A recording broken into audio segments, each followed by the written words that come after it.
I make it rain, I'm coming in hot. Every song that I put out is a bop. You know that I ain't never gonna stop. I'ma keep going till I make it to the top. Yeah. So what's your introduction? Okay. Alright, what's up, you guys? Welcome back to another episode of Unfiltered Talks with Gio. Today we have my good friend Cesar and his girlfriend Kaleigh. Hello, guys. How you doing? So we're gonna do things a little different. Usually I'm the ones that kicks off the podcast with like questions and stuff, but today we're gonna have a different vibe and we're gonna bounce off whatever they ask me, and then we'll just let the podcast flow in whichever direction it goes. So what's the question, or first of all, before anything actually, tell them who y'all are and like just give an introduction, like what y'all do or something. Just a little intro since nobody knows. So my name is Cesar, and I'm a diesel mechanic, and I worked with Gio for I think it was like 8 months at Walmart. Yeah, like 8 months. Yeah, I think it was 8 months. And Same thing, y'all. yeah, I She started a little later. before him. A little before. Uh-huh. Okay. Yeah. Okay. That's how we know Gio. We're just putting it out there. Yeah.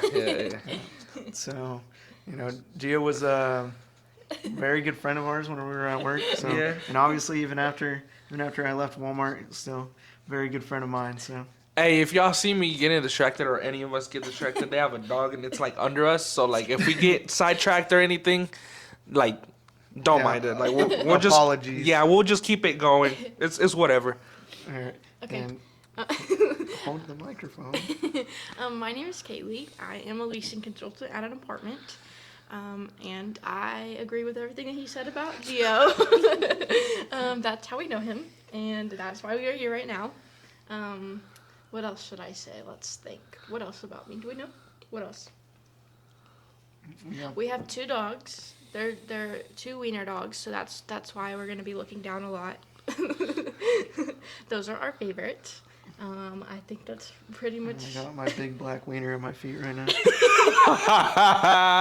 Oh my god. But anyways, so okay, we're gonna take a different flow on the way the podcast is gonna be working. So go ahead and like ask me the first question and then let's run it from there. All right, so let's kick it off with. So, what made you start music? What was your biggest influence? I know you probably already got this question, but. Yeah, so I actually answered part of it on the last episode Okay. with the Gym Bros. So initially, what I kind of explained in that video was so I live with my mom and my stepdad, but Okay. my biological dad, he had like it was kind of like a band, but he didn't write music. It was more like, oh, they'll hire me and it's like, we'll sing whatever song you want type shit. Like a cover band. Yeah. And I feel like since I was around it, like not a lot, but like I kind of like saw how stuff was. I feel like that kind of like brought my attention to it. Mm-hmm. And I also kind of explained in that video that where it really like flipped the switch for me was because at the time, because my parents had split custody at the time when my dad was still around. His neighbor, he was a DJ, and initially me, before I actually decided to rap and like make music, I wanted to be a DJ, because my first of like when I fell in love with music, like the moment was when I saw the turntables, and I was like, oh shit, like this looks cool. You would see it in music videos, but I had never seen one in person, and I was like, bro, this shit is badass, right? And like he kind of showed us how it worked, so he would show us like what the different buttons did, how to like mix the song and everything, and I was like, bro, like it blew my mind because I saw it and I was like, bro, this shit is lit, right? Time passed by. I didn't really do much to even try to like do anything with like music in the DJ scene. So I just waited, and then I started getting really heavy into EDM music, which is just electronic music, and like my playlist was flooded with just EDM music. No rap, no reggaeton to like the Spanish music that I listen to. None of that. It was just EDM all day, every day. Like it was like a phase where it was just that music no matter what. Right. And like I was so in tune with all the DJs that were like popping, and I was like, bro, this shit is lit. Like, what if I could make something out of it?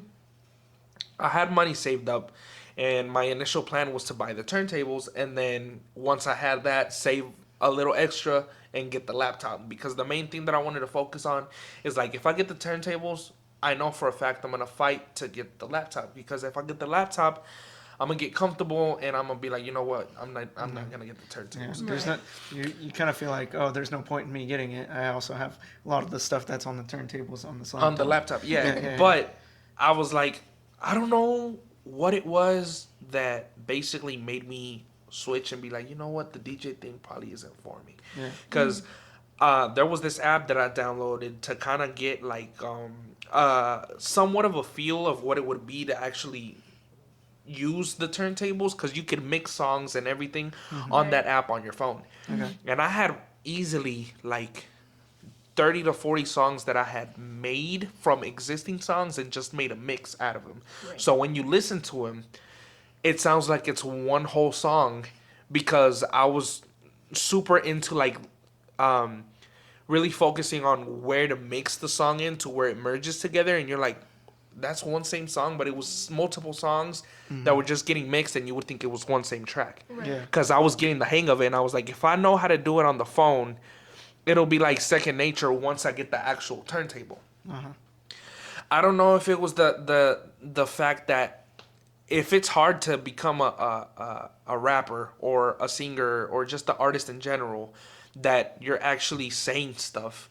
Imagine how hard it is to make it as a DJ when you're literally just producing music, where sometimes it's just sound, no words to it. Yeah. Right. There's a big audience for it, but I feel like it's not as big as Being your every own- other genre Yeah. Right, in right. music. So I feel like I didn't really think too deep into it, but I feel like it kind of got to my head where it's like, okay, I could probably DJ, and if I got lucky enough, I could go at parties and make money, but what if I don't make it any farther than that? And Yeah. like, it doesn't Yeah. make me enough money to make a living off of it.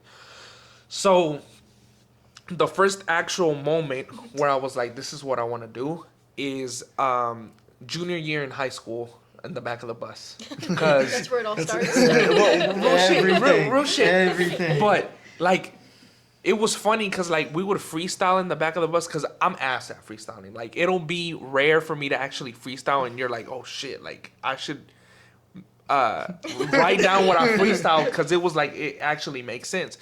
But the way we would freestyle, it was like, it was stupid freestyle, bro. Like, it was the dumbest shit. Like, we would throw gay bars in the fucking in the song. Like, it was just freestyling, but funny jokes. Yeah. Just a whole bunch of dudes in the back of the bus just freestyling, saying stupid shit. Yeah. And one of my good friends, Tyler, who also makes music and still does music, he was like, bro, why don't you actually sit down and write something? Like, I feel like you can do it. I was like, bro, this is all jokes. Like, Yeah. Yeah. I can't make a song. He's like, have you tried? I was like, no. He's like, okay. If you haven't tried, what makes you think you can't do it? Yeah. And I was like, yeah, whatever. Like, it was kind of like, fuck you, bro. Like, whatever. Yeah. Yeah. And then, it's so crazy to me, because even like when I think about like when it actually started, when I actually got my first song done, it was like a sign to like do it. And then if something happens, whatever. I woke up one day with like this sensation that I needed to do something. Like, I needed to record something. And I had a melody stuck in my head, and it was just going over and over. That the beat that I used for my first song was the exact melody I had in my head. The crazy part is that beat, I had never heard it. Really? And it was the exact melody that I had stuck. I was just looking through YouTube, like, free for profit beats, and you would have to purchase the beat off the website from whoever made the beat and everything. And I was just looking through. I kind of like this one. I kind of like that one. And I found the exact beat I had in my head. It was playing. And I was like, what the fuck? Just That's some like, miracle. yeah. And I was like, that's gotta be a sign. And so I just left that as it was. I downloaded it. And I was like, after the melody was there, random things started coming to my head that I could say Start flowing. with it. And I was like, okay. Yeah. I wanted to write it down, but I was like, if I write it down, I'm gonna get more nervous and I'm probably gonna stutter more. And then if I just try and repeat, keep the same bars that I'm saying in my head. So technically, if you really want to put it into perspective, my first song, I freestyled it. Yeah. Because I didn't write nothing down. It was just like all coming in my head. And as we went to his house, he had a home studio in his closet, bro. I swear to God, it was his mic. It was the mic, the computer, and then we would step kind of like in the closet because of how tight it was. Kind of like your hallway that's right here. It was kind of like closed in. So when you spoke into the mic, there wasn't much space for it to even echo because it was so small. So it kind of worked like if it was like a little soundproof room. So when you recorded, it sounded decent. I'm not gonna say it sounded like crazy. If you edit it enough and everything, it would sound kind of professional. Right. So my first 2 songs were recorded in his closet. Really? And it was, he mixed and mastered everything for those first 2 songs. And if it wasn't for those 2 songs, I don't think I would be like making music right now, which I haven't been as consistent because I don't think I've told y'all, but I'm working on a mixtape right now because I want to drop a mixtape. It was initially supposed to come out in November. Things happened that everything got pushed. Like I had to push everything back. Yeah. The single for the mixtape is already out. Like because everything was so planned out and I had uploaded everything and I had everything lined up so that everything was put out in November.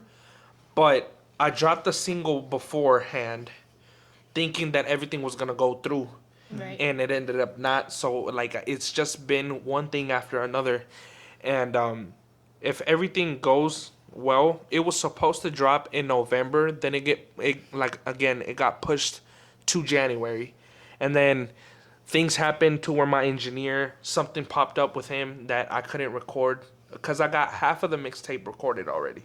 I just need the second half, so. Hopefully everything gets settled and I'm able to record sometime this month and get the mixtape ready either midway through this month, beginning of next month at latest. But I've tried to stay consistent because of the fact that he pushed me, my friend Tyler did, and everything just kind of like organically started like happening little by little.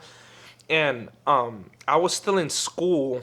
I was a senior when the first song dropped, and then everybody was like, "Oh shit, Gio raps!" Like, obviously, I'm not gonna say like I'm amazing rapper, but like, It was better than what people were expecting. yeah. And then they were like, "Oh shit!" So they started listening to it, and the thing that kind of like flipped my switch even more after even me seeing that I was able to make a song and that my first 2 songs were out was this was I think end of senior year going into summer, or I think it was already summer, some shit like that. I don't remember when it happened.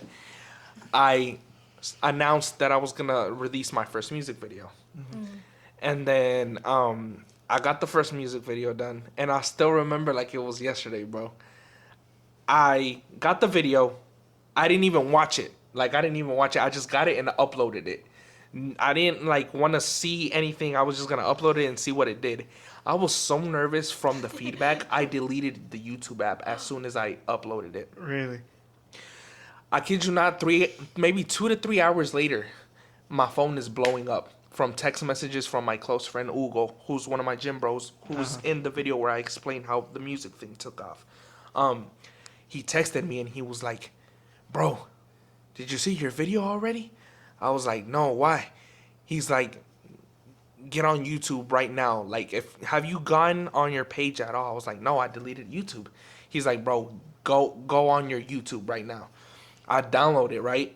Before I'm able to download it and log back into my account, he sends me a screenshot. It had a K in less On than the like 2 first hours. video? Yes. That's A K. crazy. And I was like, this motherfucker photoshopped it. Because like it was a screenshot. But I was like, in my head, I was like, I don't know if he knows how to Photoshop, but if he did, I was like, nah, this isn't true. Like, it's fake. Yeah. A K is probably not that much, but from it being my first video It's and no in a couple shocker. hours, you're like, what the fuck? Yeah. No promo, no correct promo done to it. I just uploaded when I received it and everything. I announced that the video was out. And I copy and pasted the link and everything on like my social media and stuff, but I just let it do its thing. I guess people were surprised that I actually went through and got the first music video done. If you look at the first video compared to all the videos that I have now, It's a big decent jump. quality, Yeah. but even like for it to be my first music video and still kind of like be in contact with a lot of people from high school, and people actually watching, I was like, what the fuck? Like, how? Yeah. And then I called him and I was like, no, I didn't call him. I'm tripping. I was like, ain't no way, like, what the fuck? And then he's like, bro, it's a K, and it just kept on going up. And I was like, what the fuck? And then I couldn't believe it. And then I started saving up and I got the other one done. And it just started kind of like little by little. Just keep trying to chase the Keep same trying. thing, right? Yeah. And like, there was a part where I thought I was going to quit. Because I was like, I felt lost and I didn't know what I was going to do. Because I was recording with my friend Tyler in his Studio. in his place. Yeah. And I was like, he had to move. He had some things happen where he had to like move. And I was like, where am I going to record? Like, I didn't know anybody else that made music. It was just me and him, basically. There was a few other people in the high school that also made music, and they treated it like it was a competition. But, like, They're just in my SoundCloud rappers. opinion, if you listen to some of their music, it's like, whatever. Just SoundCloud. It's a complete different, like, you stay over there, I'll stay over here. Like, let me do my thing. Yeah. And then I didn't want to reach out to anybody else, and I was like, you know what, let me just figure it out. I started doing my research. I find a studio, and that's where I've been recording since then. But I feel like it was mainly a push that he gave me and kind of like seeing the feedback and like being hungry to see what else I can do. And I kind of get mad at myself for not have been able to be as consistent as I wanted this past year. Because this past year I only released 3 singles, which is bad in my opinion, which for some people it might not be a bad thing, but I feel like I could have put more. But because things happened that some of the money that I had saved up for that had to get used for an emergency occasion, so I had to spend that money in emergency, and I just couldn't pull through with everything I had. So the reason I was like, you know what, I should put a mixtape together is for that, kind of like to make up for not being super consistent. And I just, as the whole music thing has been slowly progressing and everything, I feel like I enjoy writing music, but I feel like I'm enjoying the whole music video thing a little more. Because, like, yeah, that music video probably wouldn't get done if it wasn't my editor getting it done. Yeah. But at the end of the day, I have a vision behind it. So me being able to, like, let's say you're my editor, and I'm like, okay, we're going to shoot this video and this and this and this location, and I want it to get shot this way. Just by my verbal communication, the fact that my videographer understands exactly what I'm explaining, he returns the product to me, and you see the video and you're like, what the fuck? What I was seeing up here, Your vision. Just by translate it verbally, perfectly. Yeah. he can translate it and he can put it into the video, and I'm like, what the fuck? Yeah. And then the video that I've shot so far that I had the most fun in was I Make It Rain. It was the first studio that I was able to book to shoot a video in the actual filming studio. Oh, okay. And then, bro, you can see, like, it's a studio, and, like, you see the lasers in the video, and you're like, sometimes I'll, like, sit down and think, and I'm like, bro, if little me, if I could go back and be like, watch, that's me in a few years, I wouldn't believe it. Because I've always been a fan of music, and I would see, like, some artists, like, I feel like ever since I was a little kid, I kind of knew that I was going to be involved in music in one way or another. But I just didn't know in what direction I was going to go towards. Because it would be like an in and out kind of thing, where it would kind of like come back and leave. But that's the main thing was seeing, as I was growing up, new things that had to do with music, like the turntable, and seeing how everything functioned and everything. And me being around so much different kind of music was God damn it. He's peeing. Oh my god. did he? Yeah, fucking smoky. Here. Anyways, Here, sorry for the interruption. we'll be back. Having a little bit of technical difficulties. We'll be right back. Be back momentarily. All right, we're back from this short pause. Yeah, short we're break. back. We had to take a little break. Little Gotta- technical We difficulties. had a biohazard. Biohazard. Not the biohazard. But going back to what I said, I think it was just basically like a mix of things where I Yeah. was like just little by little like started to see like getting an introduction into different things. And another thing that I forgot to even say in the last video that also kind of was like another point where it was like a turning point where I was like, I'm gonna do something with music without me kind of like thinking deep in it. I was in band for a year at the high school. Really? I didn't know But I got out because my teacher was an asshole. Like, for the first semester of middle school, I said band in high school. It was middle school. For the first semester, I was going to a different high school because we lived like on one side of town. Because there's two middle schools where I live over in Granbury. So I lived like on the complete opposite side from where we're at now. So I was going to the middle school that's closest to that end. Okay. And in the end that I'm in, there's a different middle school. So because of how separated it was like I had to go to that other middle school that's closest to us. So when I transferred over to the middle school that's closest to where I live currently, the teacher there at the time was rude as fuck. Like he was mean. The first band teacher that I got, he was awesome. Like he was super cool. He was he would give you constructive criticism, but it wouldn't like seem like he was doing it. Like he was so good at giving constructive criticism that it didn't seem like it was constructive criticism. Like you wouldn't take it to heart. You would understand what he was doing. And the other guy, he was rude as fuck. Like Basically just saying, "Oh, you suck ass." Do well, better." not like that, but like yeah. He was Basically. just blunt. Well, not even that, but like one time he got on to me because I genuinely couldn't get him to the note.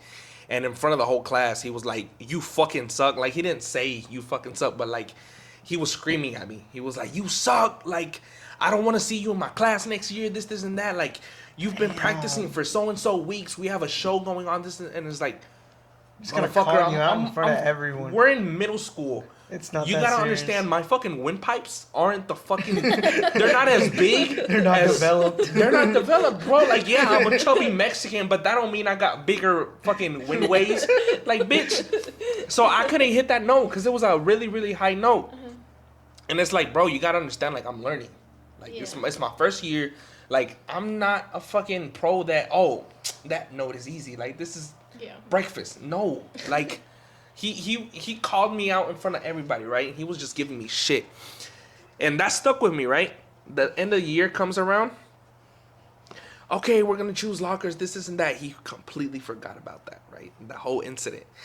And he was like, everybody line up and like we're going to go through the list so that you guys basically have first dibs on the locker so that you know where you're going to keep your stuff for the following year.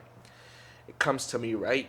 And because it was two people, I think it was like the top student that was in the class taking names on the list and then him as a teacher, right? So they were both, and he was going to ask me for my stuff, right? And he's like, "So, Gio, what locker are you going to want? This, and that." I'm like, "I'm not coming back." And he was like, "What?" I was like, "Yeah, I'm not coming back. You told me you didn't want me in your class next year." And he was like, "I never said that." I was like, "Stop whatever you're doing. Go on the podium and ask the whole class if I'm lying. Ask them if it's not true that you told me that you didn't want me in your class because I suck so much." "I never did that, this, and that." I was like, "Ask the class." We stopped everything. We sat down in our chairs. He and actually did it. Yeah, he asked the class, "Students, I need to ask you guys a quick question. We're going to get back to the whole list that we're doing. And I'm very concerned of the situation that just popped up. Like, I don't remember this happening, but truth or false, that I said this and this and this to Gio? Everybody at the same time, yes. No buts, nothing. Yes. Really? Like this and this and this happened? Yes. Like they just kept on saying, and they backed me up. And in my head, I was like, exactly, bitch. Like, because I wanted to continue. Because bro, I love originally I played the trumpet. That's what I played. Okay. Originally, I wanted to do the saxophone because I just love the way the saxophone sounds. But like I said, my fucking wind waves weren't strong enough. I couldn't like get a note in the saxophone because they test you before you take it. What's that one song that is like, Careless Whisper? You were trying to. I don't think I know. You don't know that song? That's like one of the best like saxophone songs. I don't It's know. like- Maybe like- I have to listen to it. I might just not know It's the like name of it. It's like the. Oh yeah. Yeah. Okay. Now I know what song. Yeah. You were yeah. trying to get some. Yeah, you know what I was trying to do. Yeah. No, but I genuinely wanted to play the saxophone because I just like the way it sounds and everything. And I eventually, like later on, if I was presented with the opportunity, I was gonna probably move up instead of just staying in the trumpet because I like the way the trumpet sounds and everything. But like, if I would have had a choice and been able to just pull through with it, I would have stayed with sax. But that happened and that got out of the way, and I was like, man, this fucking sucks. So I just basically signed up for everything else that interested me and just stayed away from band because I was like, I'm not going back to that asshole. Like, no. So that happened. New things started interesting me, and funny enough, another thing that kind of ties up with the music video and stuff, I took AV Tech in high school, which is audio video technology, which is basically they would show us how to film and edit, and that's why I'm able to do the podcast. And I'm not a crazy editor. Like, you'll see some of my videos, like even on our YouTube channel with me and my fiance and everything, the edits aren't crazy, but like it gets me the basics. I took that class, and the same thing in that class happened. The same thing that happened in that class happened in band. The teacher was rude. I didn't continue with the class because of that same reason. It was like one of those teachers that like they're there for the money, not for the job. Because I low-key feel like, I don't know if it was like a racist thing. Like, I'm not even trying to be funny, but like it could have been any other student, a white student or whatever, ask a question. And if I asked the same exact question, ask your partner. And if it was somebody else, she would go up to that student and detail step by step would help the student, not me though. Yeah, What? that's crazy. And I'm like, man, fuck this shit. I finished the class. I got into something else. And like, I got into photography, which was still kind of like into the music scene, kind of. I got into art. I was just like picking different shit just to stay away from all those other classes. Kind of see what sticks. Too, Yeah. And because I wanted to have not necessarily like be a one man, like, how do you say that? Like, One man army or like yeah, one man army yeah. or one man operation, however you say that. But at least in the audio video scene, I wanted to kind of learn so that I knew the lingo that videographers know. Use this transition, use this keyframe for this and this. Because like, I don't want to just go up to the my videographer and be like, I want a video like this. No, like I want to be able look, add this keyframe to this effect and that. Being able to communicate like that is probably what makes your videographer know exactly what you're thinking. I don't know full lingo that like any other videographer would know, because I feel like I would be able to connect a little more and the videos be even more on point than they already are if I knew the full lingo. Because I didn't really like stay enough to even learn as much as I wanted to, because it was just 1 year. You can't learn that in one whole year. So there's a bunch of things now that I'm thinking about it right now, because in the last episode I didn't even go this deep in it, but like there's thinking about it like throughout school, there was little signs and little pieces that now that I'm sitting back and thinking that kind of like tied into like what is happening now with the music stuff right now. And the biggest one was, like I said, my dad kind of had something to do with it, like my biological a father, knowing like what he was into. That kind of did that.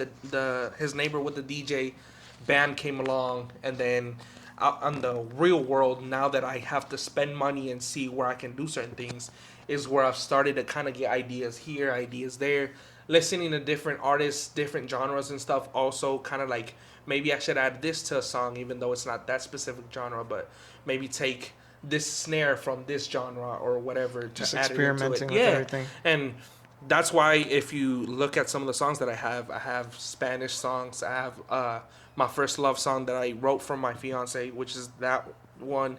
I have an EDM song which is mixed with EDM and rap. Like I just try and do a little bit of everything. Well, I could tell because not the genres. You're not one genre specific, and I feel Yeah, like that's what kind of gives you your own style. Yeah. Because you don't know what's coming next. Yeah. So I think And that's really that's another reason why I kind of wanted to do the mixtape, because it's 4 of the songs after like we finish filming. If you want, I'll show you what's ready, because half of the mixtape is done. The other half, which is just full Spanish songs, is what's missing. And because I'll go to 2 different engineers, one guy that does my English stuff and one guy that does my Spanish stuff, which a lot of people would be like, bro, that's absurd. Why don't you just go to one guy? I feel like since he's Hispanic and he's worked with me already, he knows kind of like what style when it comes to editing my voice I like. And since he has a Spanish ear, like he kind of knows how stuff sounds in Spanish. I feel like the editing would come a little bit cleaner than if I gave a full Spanish song to a fluent English speaker. Yeah. Because it's like completely different. I don't know. I don't know if it makes sense, but Yeah, in it my does make head, sense. it kind of like works because it works, you Yeah. know? And I decided to do the mixtape because it's like a bunch of different sounds and beats that not one beat sounds exactly like the previous last one, song yeah. or whatever. And I don't know. I feel like it's kind of like when a baby's learning how to walk, kind of with music, because like you'll learn something, and then because you learned that, you're like, wait, that connects with this other thing. What if I join this together? What happens? Yeah. And you're just like, it's kind of like a baby walking, but at the same time, it's like cooking, because when you add this and this to the music, it gives it a different result, kind of like when you're cooking. If you add this spice to this spice, it might get a different flavor than if you added a previous spice that you used for a dish that you already made. You just added something different. Yeah. So that's why I kind of like, it's like a learning experience as you're going into it that you're not going to finish learning, because there's always new things that are going to come out and you're like, oh shit, I like that, let me add this. Because later on, once I finish my mixtape and I start dropping singles, kind of a style of music that I'm liking a lot is like the Jersey wave. I don't know if you kind of like I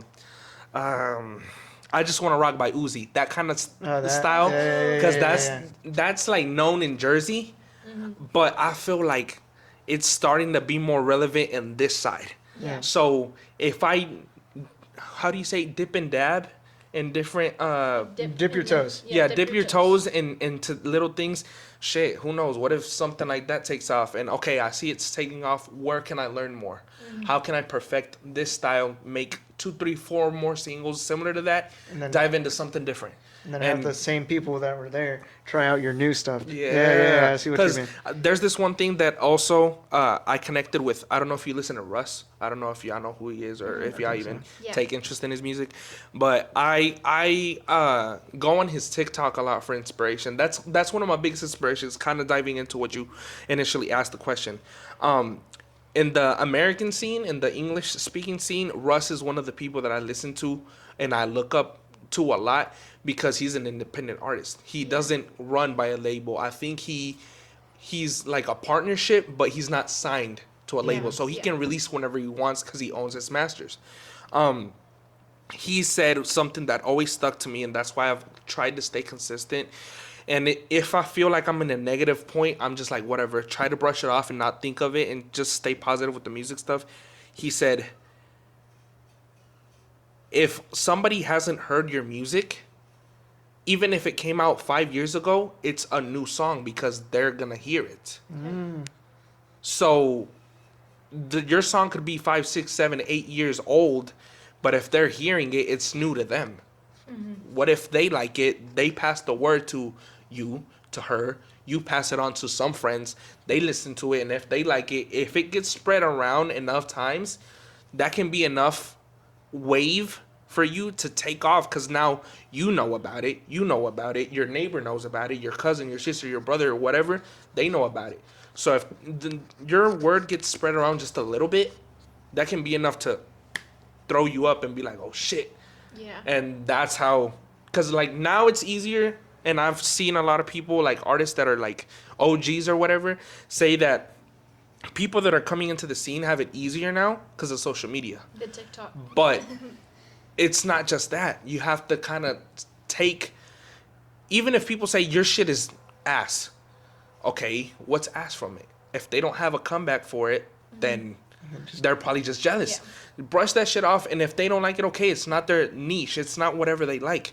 Do something else, and if they don't like that, just keep on focusing on what you like, and if what you like doesn't work, try and work with other things and then see what the outcome of it is. Yeah. And another thing is because of how big social media is, you're always going to find a niche. Like, it doesn't matter. You're always going to find a niche. So, especially considering, I'm sure you saw it since you're, more in the music, TikTok, not TikTok, UMG, Universal. Yeah, they pulled their music. Yeah, they pulled all the music. And, that's a huge artist, like, especially right now, like Yeet, Cardi, Drake. Anybody that signed to Ice, UMG, yeah, their music is off TikTok right now. I didn't know that. So since you're not signed, that's why I'm like, I get mad at myself. And like the other day, like I was crying in my room because I'm like, bro, I feel tied up because I want to release all this shit. I don't have all the money together, but I know that if I have it by the time that I'm planning on it, if I'm able to pull everything in the plan that I have and get it done, maybe the mixtape isn't enough to like push me where I want to be. But what if, because of me dropping the mixtape, it takes an advantage on it, especially for the fact that UMG pulled the music off. Because now it's certain artists that are signed to different labels, their music is still up. Mm-hmm. But because TikTok didn't want to pay the licensing fee or whatever to allow them to have the music on the platform, the biggest artists that are signed to there were the ones blowing TikTok content up. So now that they're off, you basically have an open door to like take over the platform and do something. Yeah. And that's why I'm like, bro, hopefully my engineer gets back to me and everything is fine to the whole situation that he had and everything. And I can record everything and get the music videos done. If I'm able to pull this shit through and get it released when I want to, bro. That could be your foot in the door, just like that. Like, there's singles that I have that are done that are not recorded that I know for a fact that might not blow me up, but it's gonna give me traction. Yeah. That feeling, every time I look back at the lyrics and I listen to it, I'm like, yeah, this definitely will help me. But I can't do it because, like, it's part of your bigger picture, yeah. Yeah, and another thing that I've also kind of like tried to like, okay, I can't get desperate or can't feel like I need to move faster, because I've heard that if something that you want to do keeps having obstacles in it, it's because something's probably going to happen. It might not be a big impact, but it'll help you open your eyes more and be like, oh shit, this is why this and this and this and this was making me stumble along the way, because there was something bigger behind that's waiting for me. Yeah. So it's like kind of like they say, like, easy choices lead to a hard life, and hard choices easy to lead to an easy life. Yeah. So, I mean, I feel like it's a variety of things on why I got into music, but it's also opened my eyes in different things. Because, like, now, the way that I thought about it, too, was if it's not music, then I don't know what I'm doing. Mm-hmm. Yeah. But now it's like, I feel like I'm funny, but, like, not funny to be like a comedian. But I feel like I can have people engage enough to be like entertained, like for them to be entertained. Because like that's why I decided to do the podcast. That's why I decided to do the YouTube channel with my fiance. And now I'm even thinking of starting my own YouTube channel just for me. Yeah. It's more work on me, but it opens my options to, okay, if the podcast don't take off, maybe our couple's YouTube channel will take off. If that doesn't take off, what if my single YouTube channel takes off. Now, because one of those platforms or Bounce the off the music other. took off, I Both are have gonna grow- something that yeah. I can assure and be like, okay, this one's taking off. So now that I see that took off, what do I need to do so one of these other options takes off as well? Yeah. Well, it's kind of like, Lil Dicky. His whole career, he wanted to be an actor, Yeah. but it was His easier music thing- for him to start his music, and now he acts his whole music career. Yeah. Like how it started, which I think is crazy because he used what he did to get to that position to tell the story of how he got there. Because believe it or not, I feel like honestly, if I actually put the effort in, I feel like I could low key act. I've never tried. I never went into theater or anything, but like sometimes I'll be hanging around with the boys or just friends in general, and it'll be just vibes, and we'll laugh for hours, and it's just me saying stupid shit that is like, if I actually put effort, and like let's say someday my luck just went in that direction that I was presented with the opportunity to act. If I could act a certain script that they gave me, but be me, not change my The character. persona or the character that they give me, a certain way that they want to present it, and let me do the character my way, that could like open up a different door for me. And like, I don't know, I feel like the entertainment business in general, whether it's music, YouTube, or whatever, something is there for me, because it just, I don't know, I feel like me talking to people, or it could be a stranger or something, I connect with people more than half of the time than somebody be like, that dude's weird. Yeah. Yeah. I feel like that's just how I am. I don't know, because a lot of people have told me that they're like, how come you're outgoing and you're not intimidated to talk to certain people? You just start talking to talk. That's just how I've been, and that's also another thing that I think that it got me in trouble a lot in school, because I have ADHD, so I would talk to people all the time. But that also I think that that's what helped me with the music stuff, because if you're not outgoing, you're gonna be intimidated by the camera. At first, I was intimidated because it's like, damn, It's a new. 30 people are gonna see it, 100 people are gonna see it, 1,000 Yeah. people, 2,000 people are gonna see it. But it's like, bro, at the end of the day, if they like it and if they're seeing it, it's a benefit for you. So that's the way I started thinking of it, and that's why I've continued to do music. It's a slow process, but again, I watch Kai Cenat a lot. I don't know if you know who he is. He's a streamer. He's said it several times on his streams. Slow motion is better than no motion, because if you're receiving feedback, even if it's one or two people that are new giving you feedback, then you're like, oh shit, okay, I could probably use this to my advantage. Maybe those two people, next time it's 4, next time it's 5, next time it's 30.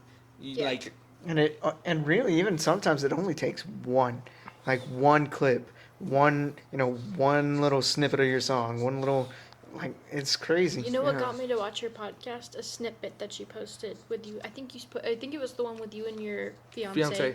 Yeah, I was like, oh, well now I'm interested. So then I click on it and I'm like, oh, well, I'm gonna watch this whole thing. yeah, then and I was like, I've tried to yeah. get better to clip more videos from the podcast, but it's like, I'm so new to trying to clip some of the videos that I don't know what clip will gravitate to certain people and be like, oh, let me watch it.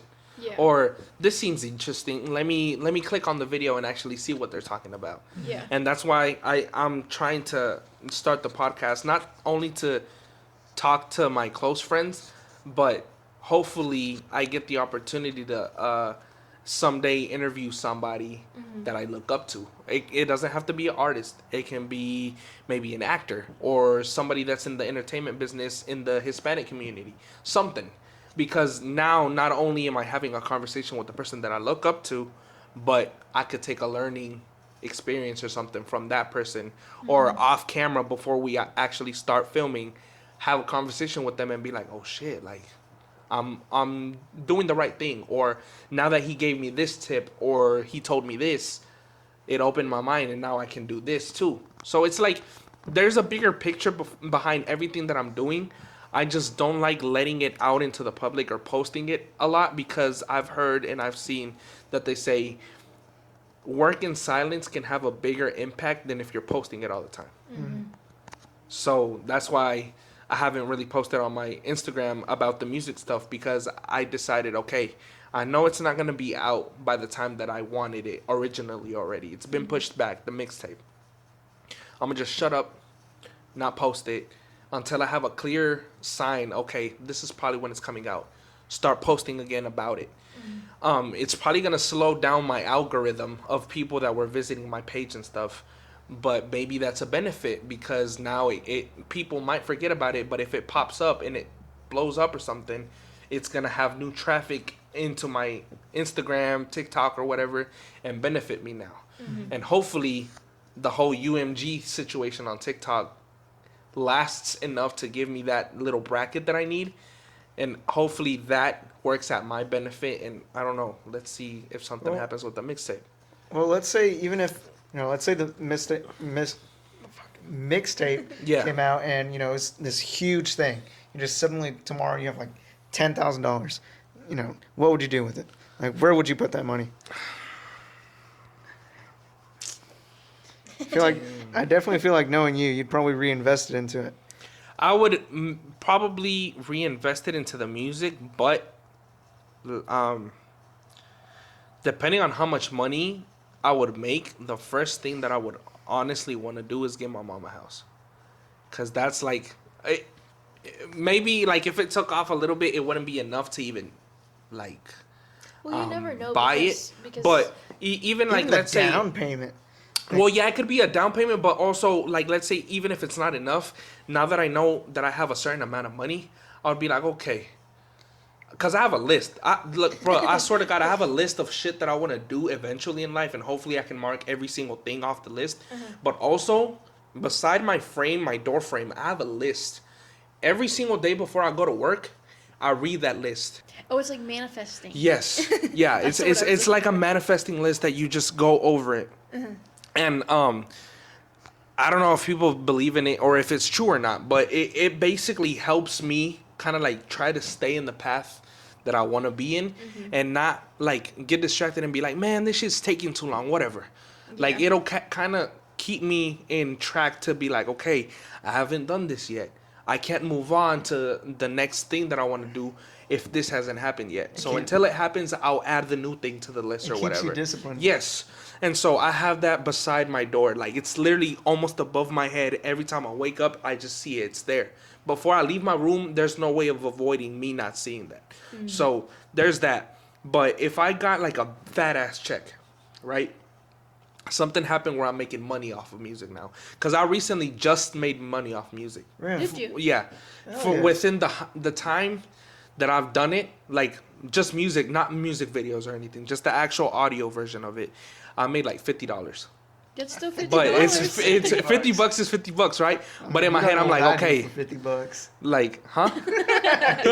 Oh my God. Yeah, I had to think of it. I was like, what the fuck? He said, Okay. huh? Now it clipped. I was like, oh. You're gonna get But monetized. whatever.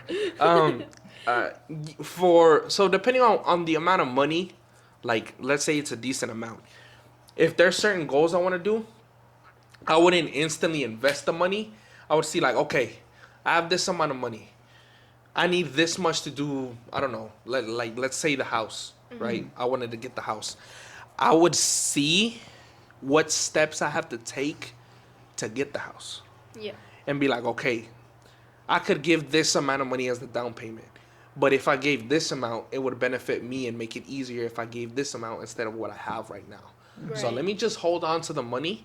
Or if I can invest it and make it to the amount of money I need quicker, I would invest it in that thing that'll help me generate money Right. to have a little bit faster pace. Right. To like just continue developing either my music so it boosts my music up and make more money that way, or invest part of it in the music but part of it in the other thing that'll also make me money. So it really just depends on how much money I would receive if that came to happen. And I would just have to sit down and really process, okay, I'm sitting on this amount of money. What can I do with it? I wouldn't... If you would have asked me that same question 2 years ago, I would have been like, oh, shit, I'm going to go buy clothes for the next videos and start investing it in the next songs or the next videos. I would step on the brake a little bit and see like, okay, I have this. I've never seen this in my account. So now that it's something new that I'm seeing that I haven't seen, I need to be smart about it and not blow it, because that's what happens with a lot of people. They get a $2 million, $3 million contract, they blow it, and guess what? Like 15% of that taxes takes it away. So if it's $3 million, you're probably left with maybe $1 million or maybe a little less. You're probably in the 100,000s now, because now you have to invest in a manager. Now you have to invest in the events that you're having to do. Like, there's a lot of money that goes away because IRS takes it. Mm-hmm.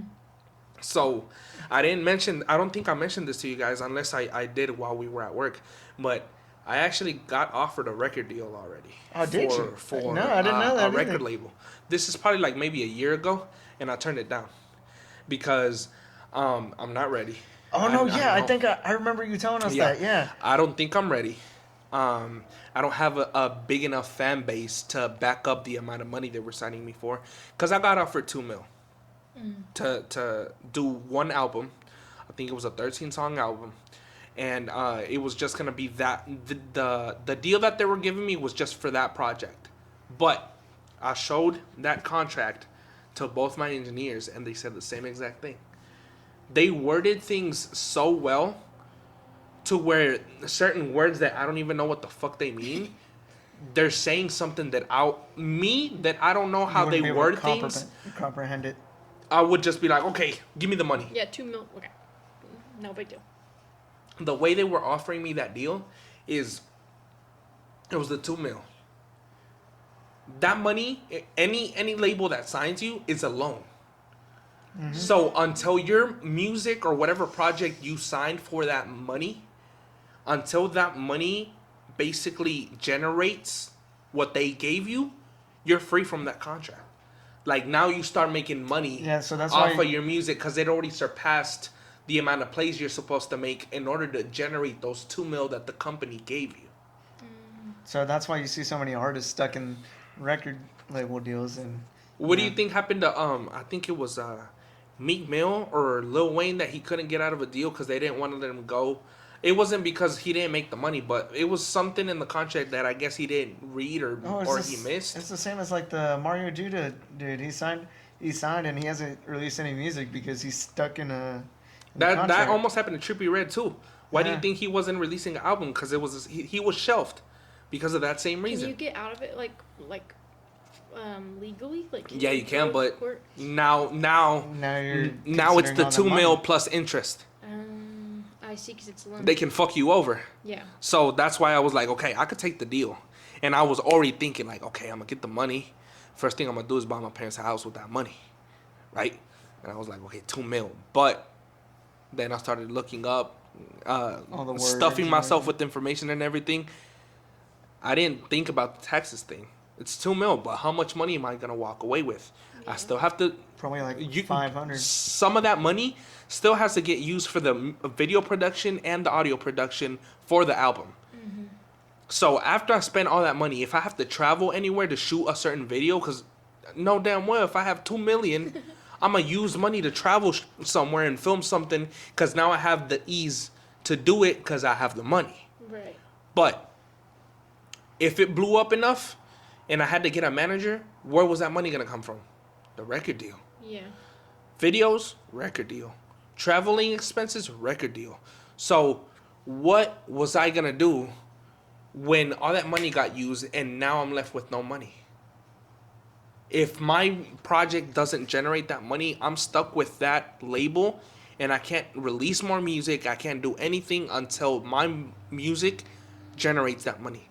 So if it takes 5 years from when I got signed to make that money, they keep all that money. And like, now I'm a free agent, but I left with no money. And then another thing that it said in the contract was, let's say they decided to make merch. And they make $3 million off the merch. They keep those $3 million. I strictly get the $2 million. Mm-hmm. So they could make money off of me without me getting to touch that money that they're making extra. Because they specified it in the contract. I just didn't read it correctly. So that's why I was like, you know what? Fuck this deal. Like, I was like this to sign. And it was an overseas record label. I was going to go to the UK It was a Oh, UK damn. record label, and they got all my info. They had me everything. I was gonna fly out to the UK to talk to the A&R and everything. Like I was in contact with people from the record label. Like I was this close to signing, but in my head before I signed, I was like, okay, I'll probably be able to fly out over there, talk to them, negotiate, and if I don't like it, just be like, you know what, it's not for me, and fly back. But I spoke to the A&R that I was talking to, and I was like, look, be 100 with me. I've came to realize, and I started analyzing everything. If I fly out to y'all, does this mean that I basically have to sign? Yeah. I'll be honest with you. If you're flying with us, like if you're coming out to the UK, you're technically gonna have to sign because, I mean, why would we fly you out in the first place? Yeah.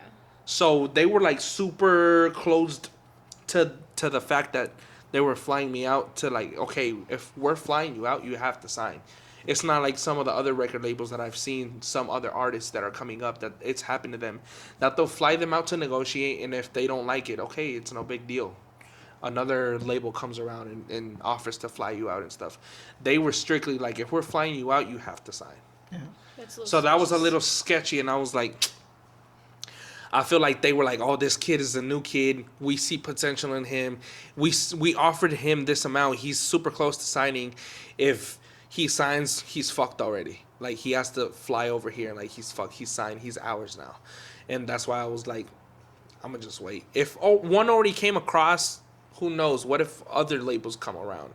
Or I end up making it independently, and then I'll be able to sign, but not to be their artist, if not A partner. a partner, to more of a partnership for distribution than actually putting music under them and strictly under when they say I can, instead of me releasing. If I want to release 50 singles this year, I can without having to wait on their authorization, because it's just a partnership. Right. So there's a bunch of things that have, like I said, been signs that now that I'm doing it, that have been new reasons why I want to do it, aside from why I decided to start it. But yeah, that's my complex answer for the simple question you made. But that's why I like the fact that now y'all are asking me the questions, because you saw how different direction it took, instead of from me asking a question, like Questions, yeah. starting the podcast with me asking the question. So let's merge a little bit from what y'all asked me, and now I'm gonna make y'all a question. Okay. Completely different topic, and maybe y'all aren't expecting, because as I was speaking to you guys answering my question, I was thinking of the question that I was gonna ask. So, as y'all know, not too long ago, a few months back, I got engaged, right? Yeah. Y'all are living together now. What is a tip or information that now that y'all are living together that didn't know before y'all moved in, that maybe I should take in before I move in? So Not necessarily relationship wise, but in the moving in, like that part of your yeah. relationship. So we struggled a lot figuring out what we do at the house. So you'll find your role, but the first month or two you're gonna struggle with it. So In what sense? like chores. dishes, like Chores, Oh, okay, or- okay, laundry, yeah. stuff like that. yeah, and you'll probably get into an argument about it because you'll probably think, oh, I don't want to fucking do that. I don't want to do the Yeah. dishes. Yeah, I just yeah, did this. Why do I have to do the dishes? Yeah. You'll come to realize that that's because you also have to get over your own like selfishness. 'Cause Yeah. it's not only you living here, Yeah. and it's not only you putting in work. Yeah. You got to realize that because I do a lot of the cooking, but she Yeah. also I does a can't lot of the cook for cleaning. shit. So he does the cooking. So she does a lot of the cleaning, but of course I help her out as well. Yeah. But if I'm cooking, she's doing the dishes, or if because we don't have a washer and dryer here, so I have to go drive down to the office and wash her clothes. Mm-hmm. If I'm going and making that effort to go down there, switch clothes every 30 minutes, then she's gonna fold the clothes. And that was like a mutual yeah. agreement. It wasn't Yeah, something he's like, but- you're doing that. It was like something like, That we this is come what I'm to. okay Yeah, with. because, okay, so it's interesting that you say that because, okay, we haven't moved in. We don't know when we're moving in because there's like, we're in a different situation that y'all are, obviously. So it's like kind of tricky to know when we're moving in, when the wedding is happening. Because, like, there's a lot of stuff that as a couple, still, since we're not married, there's a lot of things we want to do before we actually get married. Because not that getting married ties you up, but there's just, I don't know. I feel like there's a lot of things that a couple should do before getting married. So one of the things that we have actually talked about is when we move in, what is the idea we have? Like, how are things gonna kind of like function? And one thing that I explained to her is, like, for example, obviously both of us are gonna work, right? So, for instance, I'm not. If you're off a day that I work, I'm not gonna be like, you have to cook, but It would be nice. it would be nice if you cook, or if you don't have time to cook, have some kind of food at home ready for us to eat. Yeah. Whether it's you went to go buy it somewhere and now we don't have to worry about it or waste more time. That way, when we're both home, we can just sit down, eat, and get that over with. Or, for instance, I'm not going to be the type to be like, okay, I get off at a certain time. You know that I get off at a certain time. If the food is not ready by the time I'm home, we're going to have an issue. Like, bro, if I come home and I see you're still in the kitchen cooking, something happened that you didn't have enough time, I'm not going to bitch at you. Why would I do that when I could literally save us both time and join you and help you finish cooking? Okay, I help you finish cooking. Just because you started cooking doesn't mean, okay, you cook, I do the dishes. It'll be easier if we both help each other. Okay, there's dishes on the table and there's also dishes on the sink. I'll go ahead and start the dishes, but if I'm starting the dishes, the least you could do is help me pick up the dishes that are left on the table. That way, we're both cleaning, we're both finishing whatever needs to be done, so that once that's done, we both have the equal amount of time of free time and actually be able to relax together instead of like, now I feel like an asshole because she's doing the cleaning or she's doing the cooking by herself, or vice versa. And we've basically came to that agreement to kind of like you said, you're going to have to figure out your role, but not necessarily because, Because you do is this what and I do this because I'm not doing it, you're supposed to do it. Yeah. No. What I've tried to explain to her, and she's not scared, but she's like, what if this happens? Like, my goal at the end of the day is for, now that you're both living there, like you said, it's not just me living there now. It's us. So treat it as a team, as to like, oh, you're here, so you do this, I do this, that's it. That's basically what I've kind of tried to explain to her. It's really all about just kind of working together and figuring out what works best for you. So like for me, and I'm sure he would agree with me, I personally don't like going all the way down there by myself at night because you never know who could be in the office or which is anything like that. understandable, and So, I can agree to that. Yeah, there's some things like that where he's like, okay, I'll do that. I don't want you going down there either.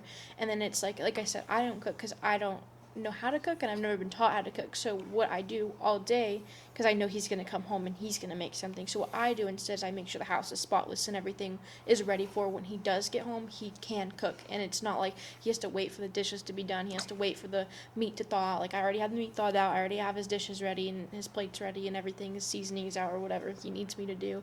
That way he does come home and it's clean and it's not like messy and I just laid around all day. Which there is going to be some days where you're just you're just exhausted. So like I do have one day off during the week, and she a lot of the times she ends up using about half that day to catch up on, just to relax. Yeah. And then whenever it's about a couple hours before I come home from work, she'll pick up the living room, she'll pick up the room, or she'll get the clothes somewhat organized.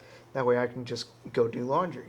Yeah, and like another thing also that I've kind of like touched base on with her is like, for example, let's say you're tired, right? And you're so tired, or you're so caught up on things that you have to do, because at the end of the day, it's two different people, And the same things I gotta do aren't gonna be the same things you gotta do. So I get it. We're a couple. We're living in the same spot. I'm not gonna force you to do certain things if you have your own things to do and you're still struggling to catch up to your own things. Right.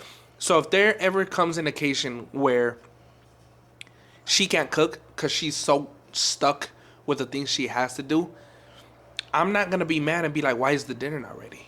Why didn't you go buy something? Why didn't you order something for?" You could have called me and been like, "I ordered something. It's already paid for. Just go pick it up." Like, if that happens, bro, we can, okay, relax from what you're doing. We have to eat. Let's cook together.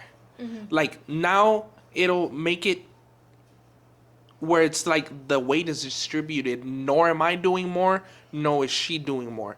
And if I can help her do whatever she's got to do to basically lift her up and have her have like a Take the weight off her shoulders. yeah, take the weight off her shoulders, I'm gonna try and help her. Same thing for me. Hopefully, if I'm caught up with certain things and I can't do something because I have to still do this, hopefully the same thing that I'm doing is helping her with whatever she has to catch up on. Hopefully, she replicates it and helps me when the situation comes to being the same way. Yeah. Other than like the home role and like what I should do, what she should do. What's another thing that now that y'all both live together that you would be like, this, if I knew this before moving in together, this is another thing that would also give me an advantage to where it's like, if I knew this sooner, it would be easier in a certain sense. That's a tough one. I would say finances, because Yeah. me and him, we aren't engaged. We're not married. We're just dating. So for us to have Joint. something together that it needs to be paid for, Mhm. we obviously would get kicked out. It's like you need to learn that there needs to be a balance. So you pay for this, I pay for this. Rent, we do split 50-50. I'm not going to make him, oh, you're the man, you should pay for all this. Like, I'm not going to do that. Like, I'm living here. Like, half of my stuff is here. All of my stuff is here, but it's half of my apartment. Yeah. So, like, I'm going to pay, we're going to do it 50-50. Mm-hmm. And so something like, I would say that would be something that you would probably want to talk. I would give advice to a couple if they're moving in together, they're not married, they're not, which is a little bit different because y'all are engaged, so y'all aren't technically married, you don't have like joint bank accounts, I'm sure. I don't know y'all's No, we finances. don't. But neither do we, and that's just kind of one of those things where it's like you need to find a balance, because you don't want one person spending all their money on groceries while the other person's not helping at all, and they're just buying whatever they want. And I feel like at first that was something I struggled with, because it's like I have a car payment, he doesn't. So it's like, where can we find a line where you're not spending your money on just the apartment and I get to just, pay for my car. Like, I can pay for this because this is how much I have left over, and then you can pay for this because this is what you have that you can spend.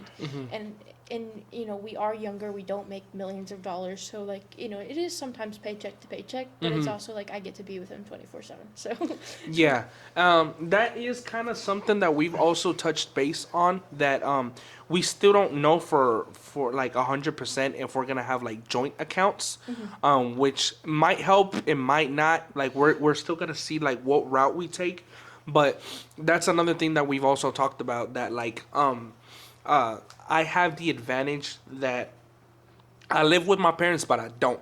Because, like, I live on their property, just not in the house. Because the apartment where I'm staying is part of my parents' property, and they're basically just renting that space out to me so that I have my own space. Right. And one thing that my dad explained to me is, let's say y'all move in and she decides to move in with you. Or, like, even if y'all moved in somewhere else, you decided to leave or whatever.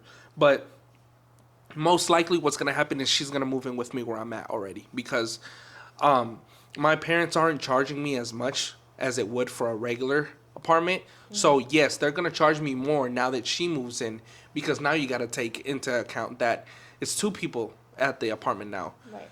More light consumption is gonna be a factor that's there. Right. More water. Like, all the amenities that the apartment itself has is gonna get used more than it when it's just me. Right. So yeah, they're gonna charge me more because it's now 2 people, but it's not gonna be the same amount as I'm gonna pay for at a regular apartment, because they know that we're basically learning and having to deal with a different process that neither has she gone through nor have I. So we're gonna have to learn how to manage our finances, how to balance everything out. Cause I have a car payment. She recently finished paying her car off because she bought it out from somebody. So she had that advantage. But we've talked about how to balance what we could do to balance to where it's like this amount of money is gonna go to payments that we have, whether it's like internet, our vehicles insurance, and all the expenses that have to be made regardless. And also keep in mind that we're human. We want shit. We want to buy this. Oh, I went to the store. I like this. You know what? Fuck it. I'm going to buy it. Like, there's going to be those moments where, oh, you know what? We're off today. Let's go have dinner. Let's go out. Let's go have fun. Try to figure out what way we're going to be able to balance all that out so that not only now that we don't live together, like, we're still able to do what we're doing in the dating stage, even though we're already engaged. Like, we're not living together. So we're still doing stuff like we're just dating. Because we'll go out to a park. We'll go out to the movies. We'll go out to here.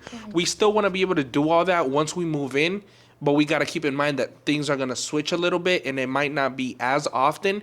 Because now it's more money getting invested into what we're doing because now we're living together. Right. It's two people, so more money is going to get spent.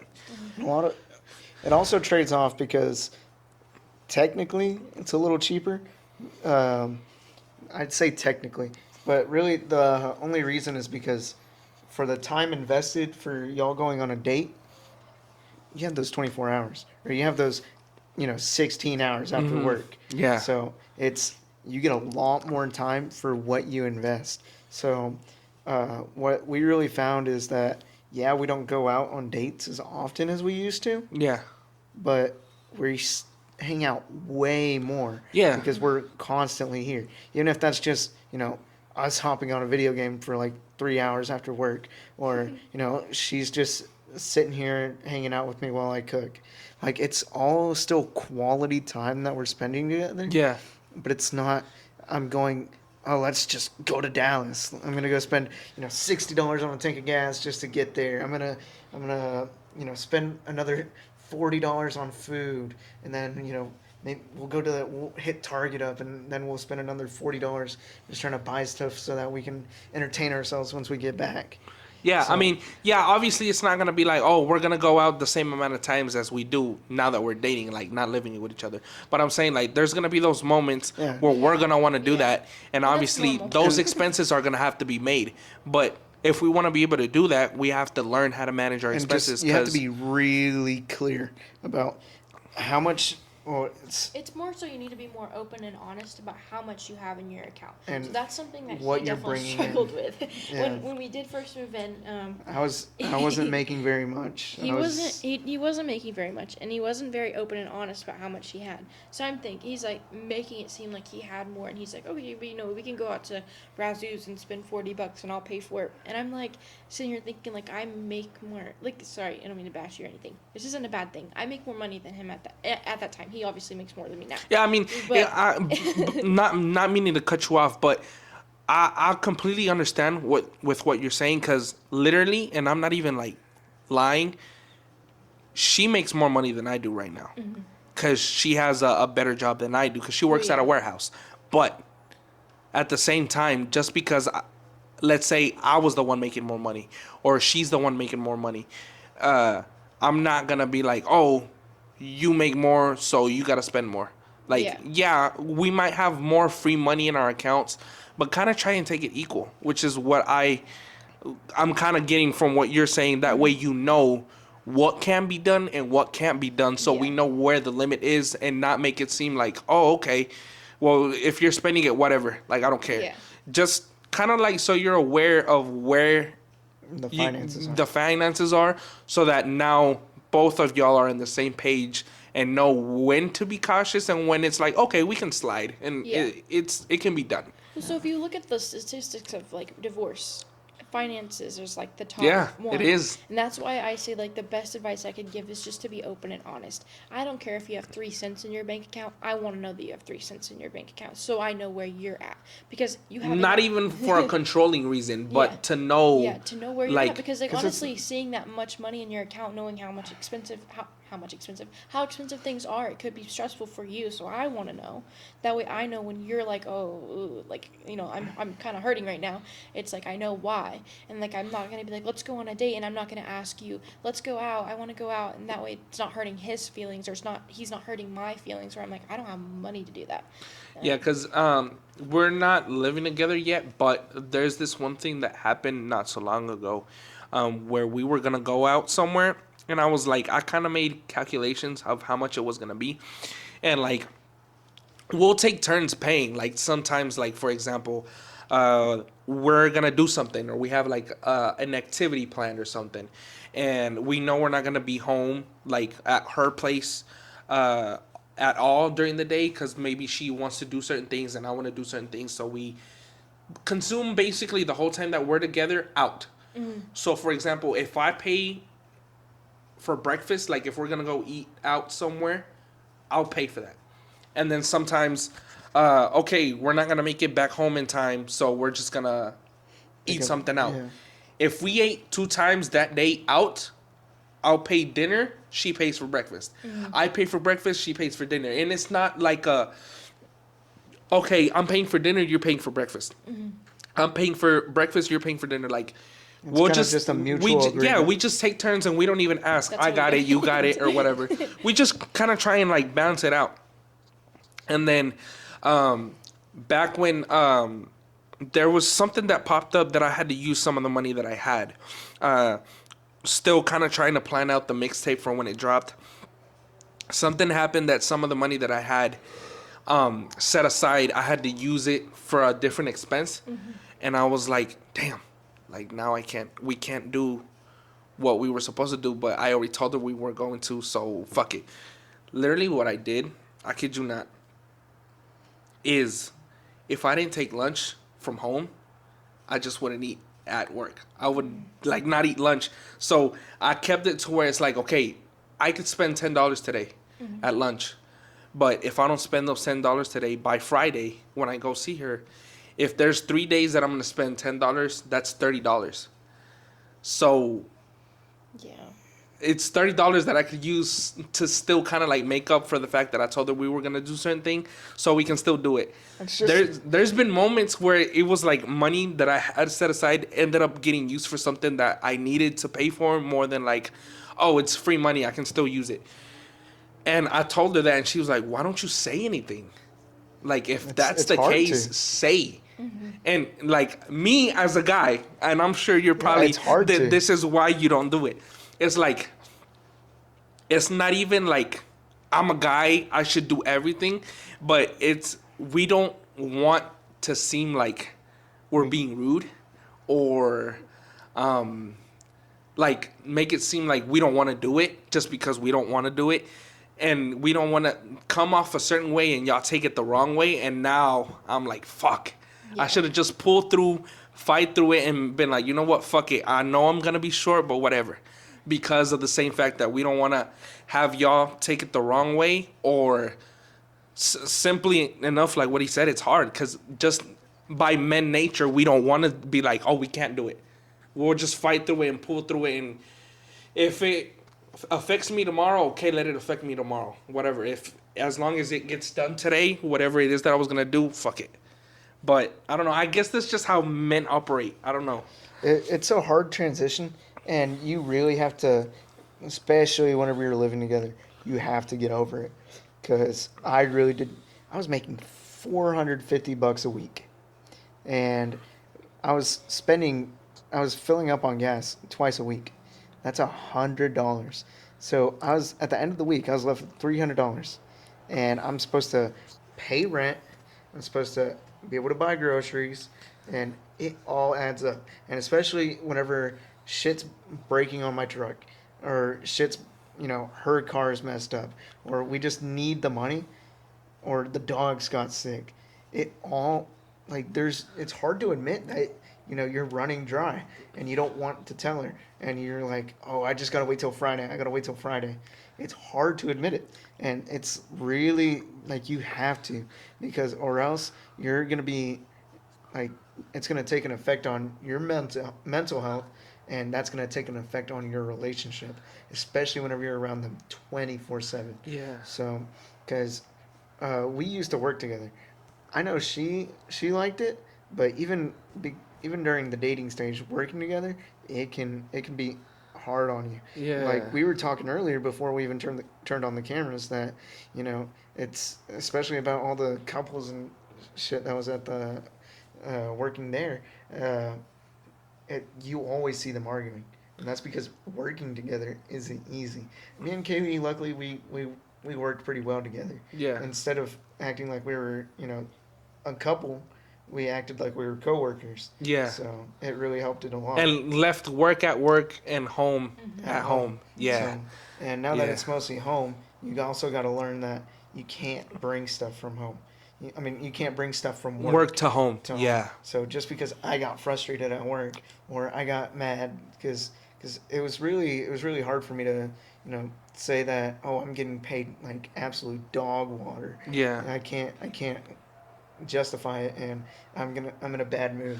Yeah, and I feel like it's that way because of our ego, not in Yeah. the sense of like, oh, I'm the better- man, I yeah. gotta do this, but It's just more so your the sense ego of in general in a good way, not the bad Yeah. way. Like I'm the man, I'm supposed to do this, but now I'm the man.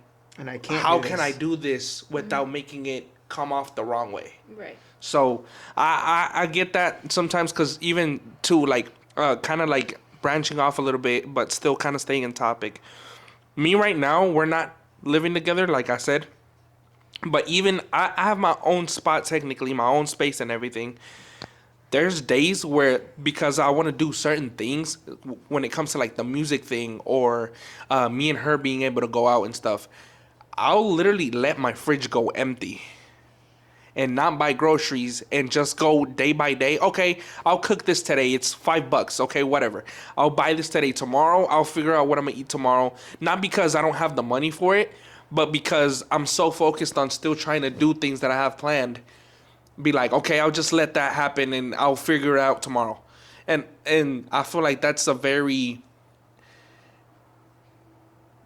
immature, but also like kind of irresponsible because I'm prioritizing certain things that could probably get held back just a little bit to prioritize things that are supposed to be prioritized.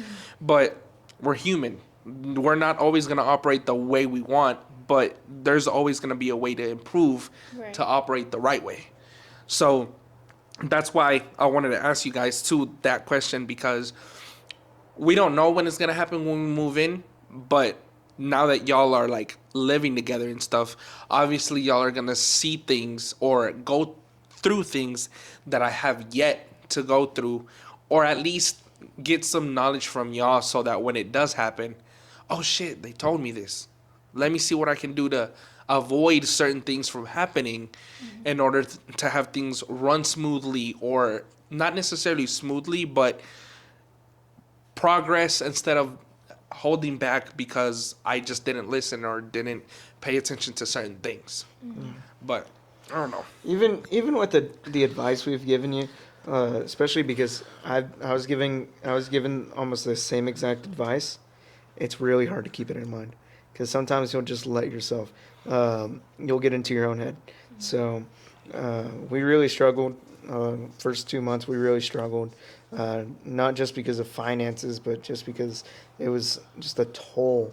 Just You're stepping out of your comfort zone to readapt to get comfortable Yeah. again. And it's a process, and you can't make it go by quicker or easier because you have to go through it in order to be like, okay, what can I do or what do I need to do? So, which is understandable because even you say the first 2 months, you said? Yep. I feel like that's quick. Wait, what? Low key, like to adapt and Yeah. kind of like get used to Well, and start to find a rhythm. a lot of it was also because as soon as we graduated, she was she would just basically be at my parents' house. Like I she just lived with him yeah, basically. she basically just lived with me, and so that was kind of our buffer zone because we can't. It's not like we can fight in front of my parents, or it's So not there was like we no can arguing. argue. It's If not I like we. didn't like something he did, I would just be like, I text him, I don't like that you did that, but I can't like I'm not openly telling him that because Yeah. his parents are there. And it's not like she wants to get kicked out or anything either. Yeah. Okay. Well, interesting that you say that. I'm sorry to interrupt you're you okay. again, but I kind of like what you just now said. So, y'all were living with your parents. Do you think that kind of affected, like, since y'all weren't able to argue? Not that it's a good thing to argue, but since y'all held that in and didn't like, did that kind of take a toll on y'all a little bit? We It's kind of hard to say just because like I don't know that I feel like we were at such a good point because when I was at home I felt like we argued more. But it's not I don't think it's necessarily because his parents were there, but it was more so the fact that I felt really trapped at home that I was putting it out on him. And so when I moved there I felt more free and I was very thankful that they were okay with me staying there because like we haven't been together for that long. So I was Yeah. really thankful that they were letting me stay. So when I So did it was like kind of an advantage that they basically received you with open arms and Yeah. was like, Yeah. okay, that's Well, fine. Like, what's we get even it. funny about it was that my mom just accepted the fact that she stayed there and got her like a little rack to put her clothes on, like in my room, like I walked separate in from one my. From your stuff, just so Yeah. that she had like her own space, you could Yeah. say, Yeah. damn, that's cool. His mom like she cleans. That's what she does. She Mm-hmm. cleans. So She'll there- even like she would even clean my room like she- whenever we weren't there. She did, and she would fold my clothes and put them on hangers. And I felt bad because I was like, she's doing my laundry, but I'm normally doing it on my own, Yeah. And so I'd walk in and all my clothes are on on hangers in his room, and I'm like, I just walked in one day and it was all there, and I looked at it, I was like, I didn't put that there. Like, who did that? Yeah. I even FaceTime him. I was like, did your mom tell you that she's gonna do this? I was so confused. And I had no idea she was doing that, but Hey, but I mean, you gotta think about it too. Like she's a mom. So at the end of the day, I feel like I don't. I feel like a lot of Hispanic moms, they just, even though you don't need to or want to, they'll baby you no matter what. Like, not because you need to be babied, but because, oh, maybe That's just they're how having they- a busy day or whatever. Same thing that we were just kind of like talking about as a couple.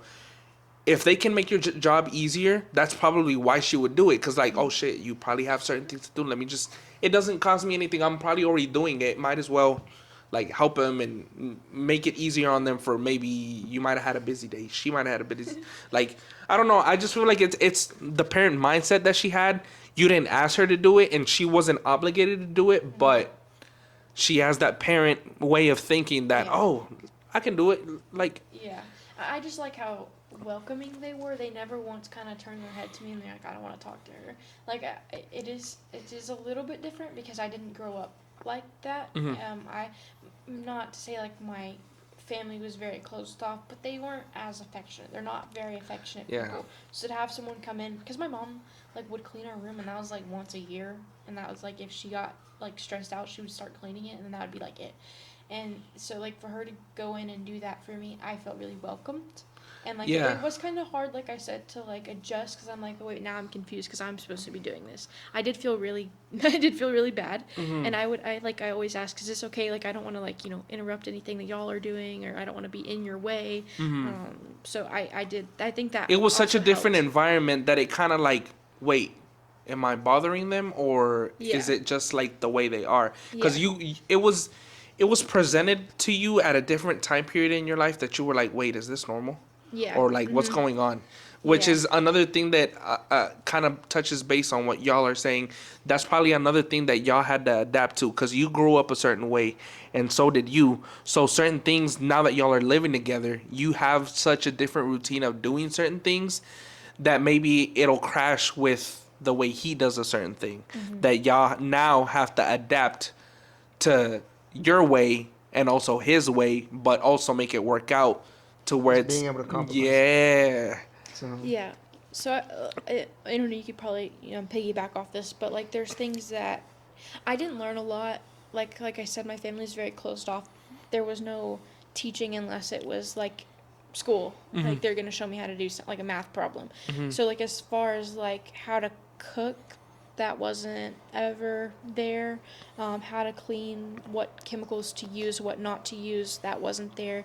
How to even properly fold your clothes, that wasn't there. Like things that like are super simple and should your parents know, oh, this is how you do it. It's a one and done thing. Where I'm little and I'm teaching myself this is how I need to do it. Yeah. So where he had his parents' guidance, I didn't necessarily. Now I don't want to say that and like bash my mom or bash my grandparents, but I would say that he definitely had more of an impact on from his family. Yeah, it's the upbringing of your family also could have a big thing to do with it, because like if their parents weren't the way that his parents were with him, or they just weren't like loving and affectionate way, like super close, that could carry on to how they parent you. Right. So it's not necessarily a bad thing. It's just that you just have completely different lifestyles that to you it could seem normal.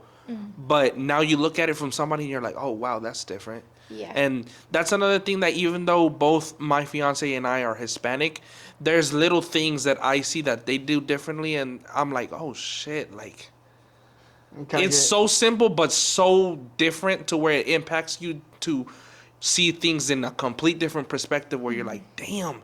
It's crazy how such a small thing, it could be the most minimal thing, can have such a big impact to where you're like, whoa, what the heck? What's going on? Well, something that she even brought up was the fact that all my uncles and all my aunts get together every weekend. And I always thought that was normal. I thought, everybody does it. Yeah, everyone does it. And come to find out, they only get together on holidays or on birthdays. And it's crazy. And it's like, how do you go that long without seeing your relatives, because it's such a routine to you that now you're like, what the heck? Like, something's wrong with you. What's going on? Yeah. I get it. Yeah. So, and especially whenever I know she hasn't been to Mexico with me, but like both my grandmas, they live like down the street from each other, and they're always talking to each other. Yeah. So even then, I have both sides of my family constantly together. So, and constantly talking to each other. So that's why I always thought, oh, it's so weird. Because, like, people from, her dad's side, they don't talk. And especially because he wasn't in the picture. So, it's like, she was really only exposed to her mom's side of the family. Yeah. And they don't get together very often. Yeah. So, and especially considering that she has family that's like, how far away are they? Like 2 or 3 hours? Alicia? No, in Mount Vernon. My extended family's about 3.5 hours away. And they see themselves like once a year. Not even. 2-3 years. And wow. To me, that's crazy because I have family that's in Seattle, and I see them about every year. And that's like thousands of miles away that I have to hop on a plane. Or even family in Mexico that I see every year. Yeah. So it's so weird to me that they don't see family like that so often. Yeah, like it's such different routines that when you see it, you're like, wait, we're that different? Yeah. And it could be like, not even like the family situation, but like certain things, I'm sure you've seen things that you're like, y'all do that, but we do this. Why? Yeah. Like, well, it's like, I was even telling her the other day, like, we got, we were eating pizza earlier, and I grabbed the Parmesan out of the fridge. Mm-hmm. I never did that. My family has never put Parmesan in the fridge. It's always in the pantry, right? So, we do that too. We don't keep Parmesan cheese in the fridge. So we keep it in the pantry. I don't even know why it's in the fridge. But just because I'm like, you know what? It's whatever. I don't care. That's so fucking funny, bro. It's like it's the most simple shit that you're like, why? Yeah. So it's like, and even not just that, just like stuff that you use to clean, or just stuff around the house. The way that stuff is like laid out. Like, why do you do that? Or wait, pause a little bit. Have I stayed in frame, or have I been out? You stayed in frame. I've stayed in frame. Okay. Yeah. Okay. You could always tilt it a little bit. Nah, I think I'm good because it's probably because like the way the camera is. If I stand like this, I'm still in the screen, but the way I'm looking at the camera, makes it seem like I'm not in frame. Yeah, Okay. you're still But- in frame, but okay. like I'll maybe try your to, like- shoulders hanging Yeah, out. yeah. If you But do this, you can't see it. Oh, okay. Yeah. That's what I was talking about earlier. Nah, You you're can't good. see It's it. good. But- Alright, but jump back. Yeah, My bad it's for like- interrupting. it's like one of those things where it's like it's you have to figure it out. And those little issues, they are not, I wouldn't say they're issues. Those little like details you don't realize until you move in with someone. Because Yeah. then you see, oh, that's how they were raised. That's Yeah, what because they, it's funny because even my dad has said like, you could probably have found your match and y'all can be like super similar, but once you actually see them 24/7 and you're basically with them, the only time you're away from them is like when you're at work or if you have to run your own errands. But knowing that majority of the time you're You're gonna with be them, with you're them. gonna, whether you like it or not, you might learn something that you didn't know from them because you didn't live with them. But it can be an advantage or a disadvantage that now you have to figure out how to work around it or work together to make it work.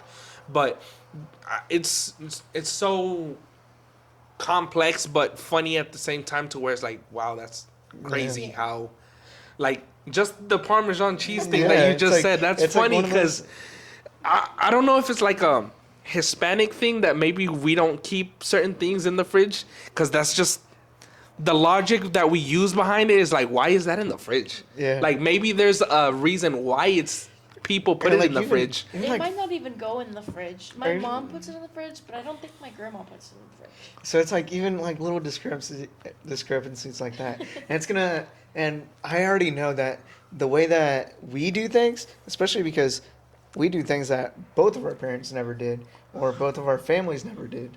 And just realizing that, oh, if we later on down the road have kids, that's what they're gonna be used to. So it's like such a weird thing to think about. Yeah. It's really all about learning together and being able to understand why both ways are the way that they are and being able to pick how you want it done while meeting each other in the middle.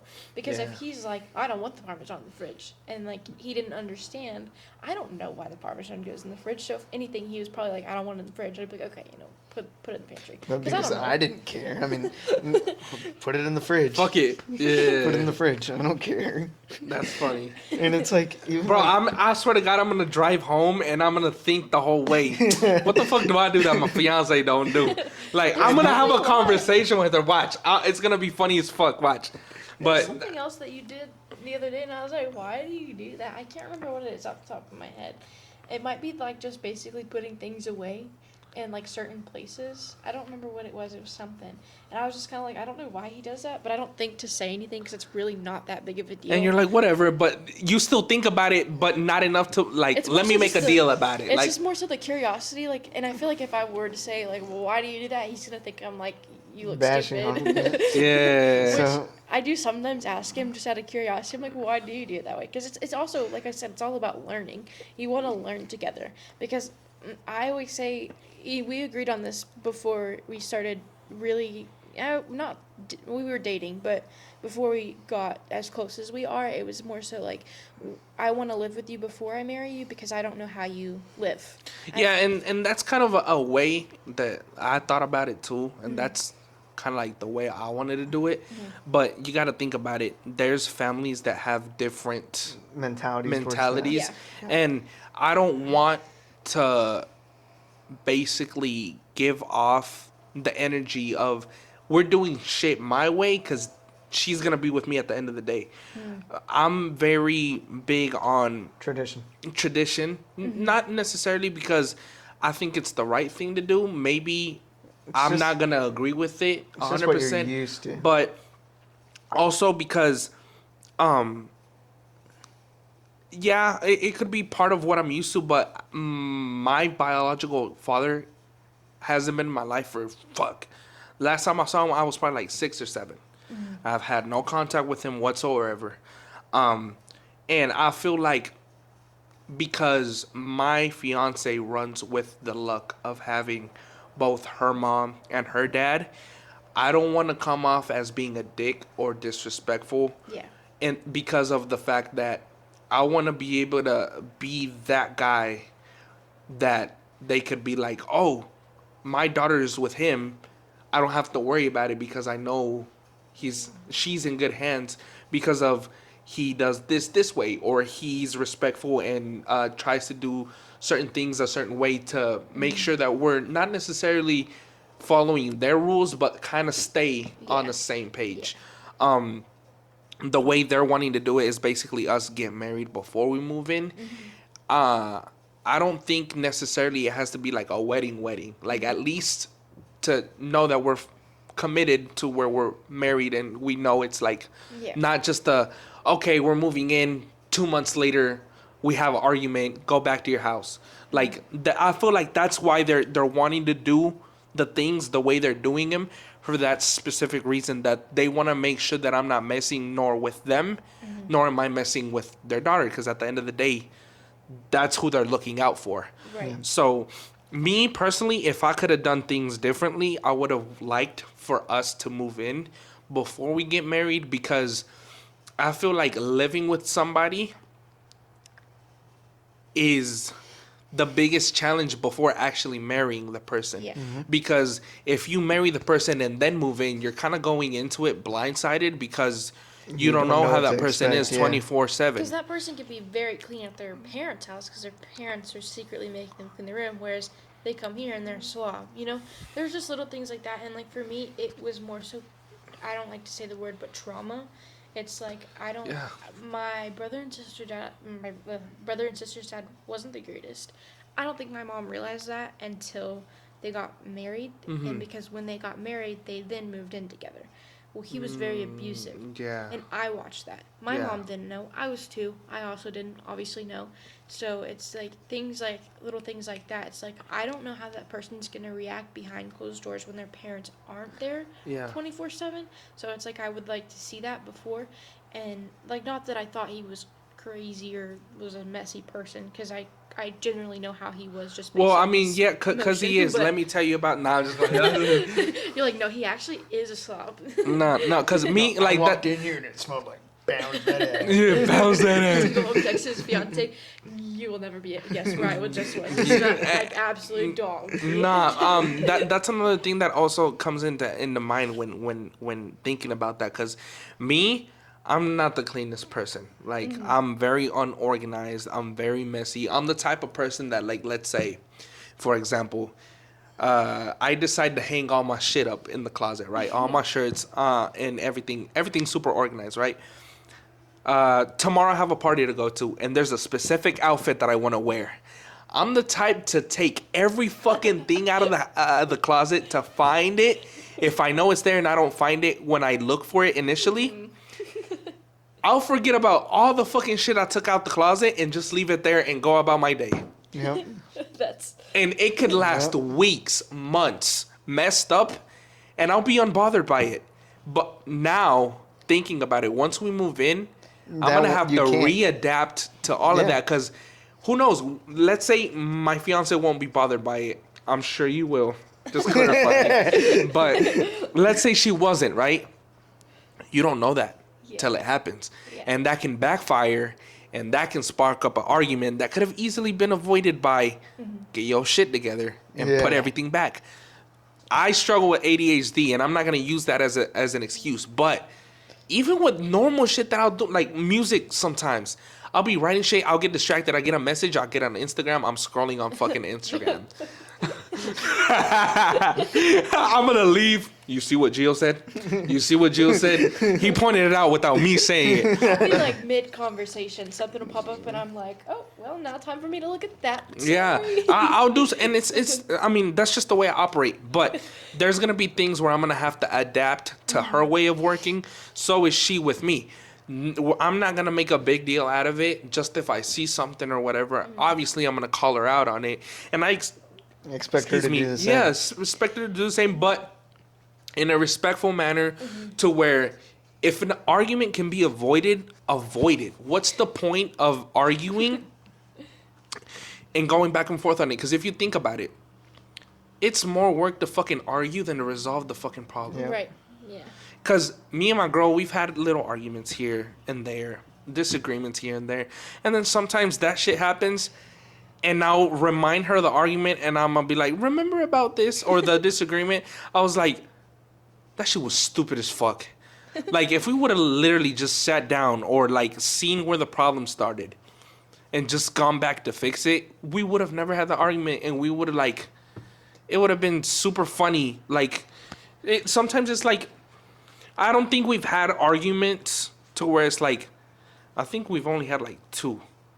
If I'm Real being bad like arguments, Yeah. like not even arguments in the sense of cussing at each other or screaming at each other to the top of our lungs or anything, but like an argument to where it's us like actually going back and forth to where it's like, this is pointless, or why did you do this? You could have avoided, like, it's just going back and forth and stuff, and then we'll analyze it and we're like, damn, that was so fucking dumb. Like, we spent 10 minutes when it could have literally been like 2 minutes to fix it, and it would have been out the window.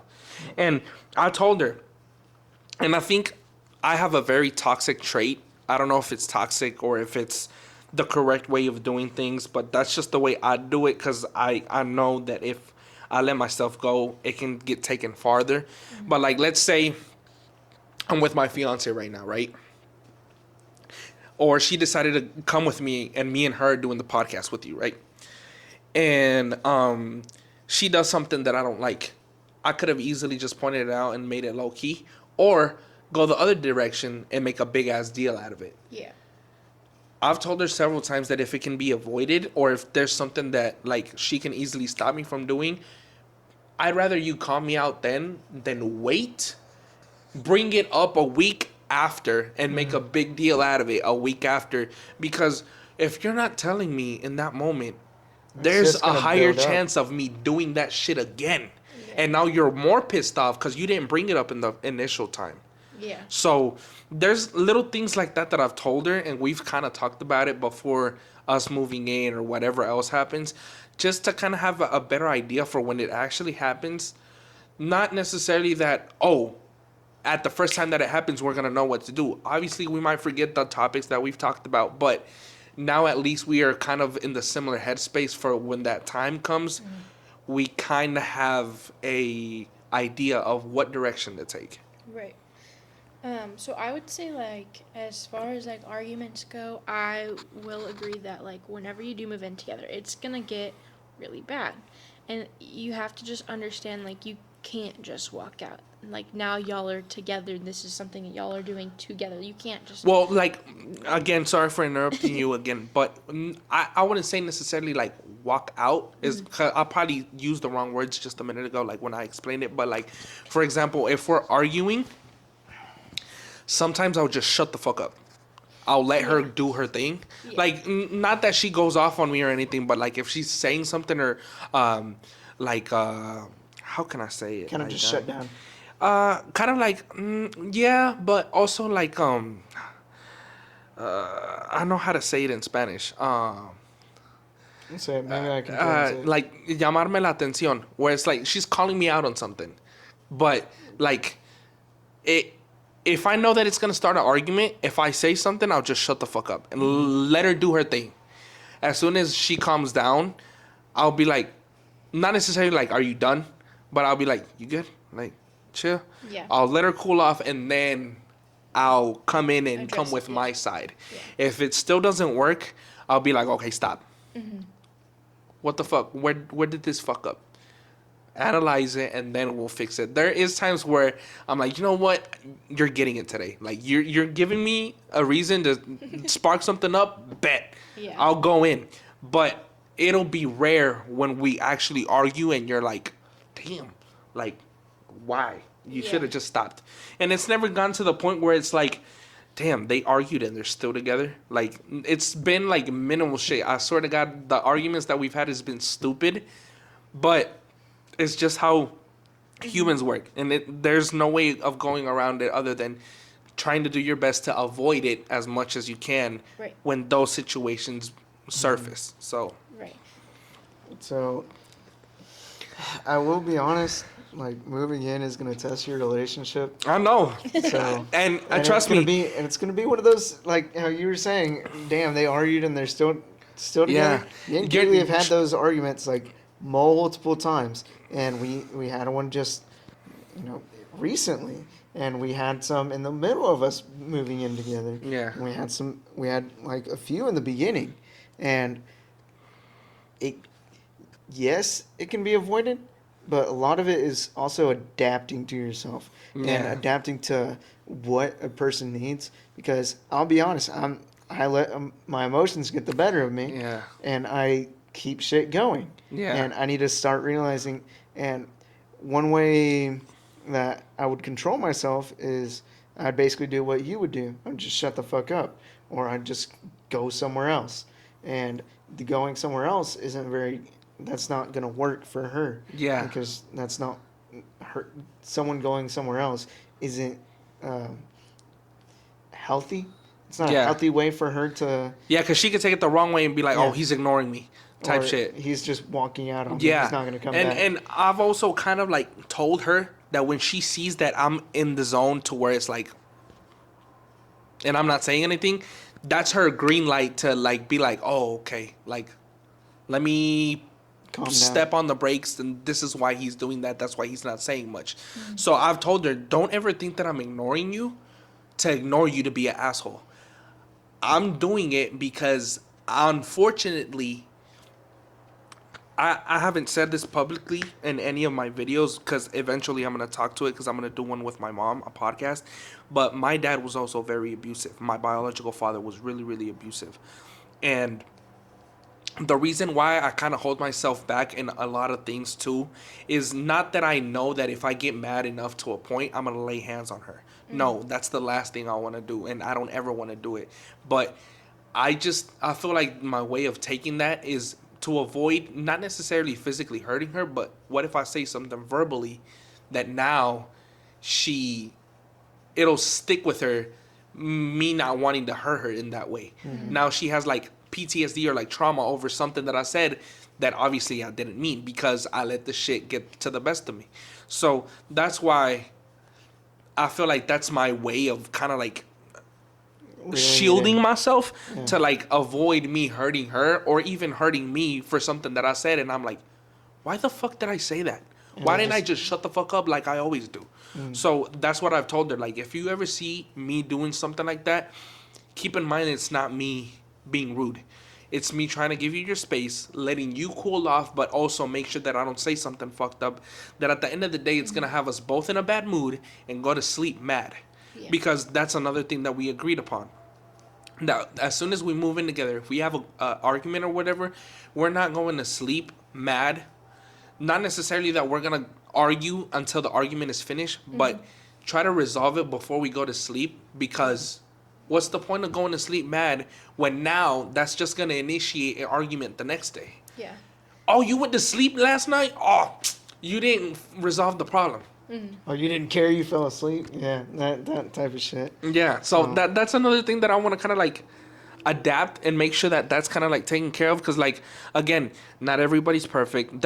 If you tell me that there's a relationship out there that's never had an argument, shut the fuck up, you're lying. Yeah. Because that's impossible, because you're not me and I'm not you. So Yeah. there's shit that we're gonna do that we don't function the same way.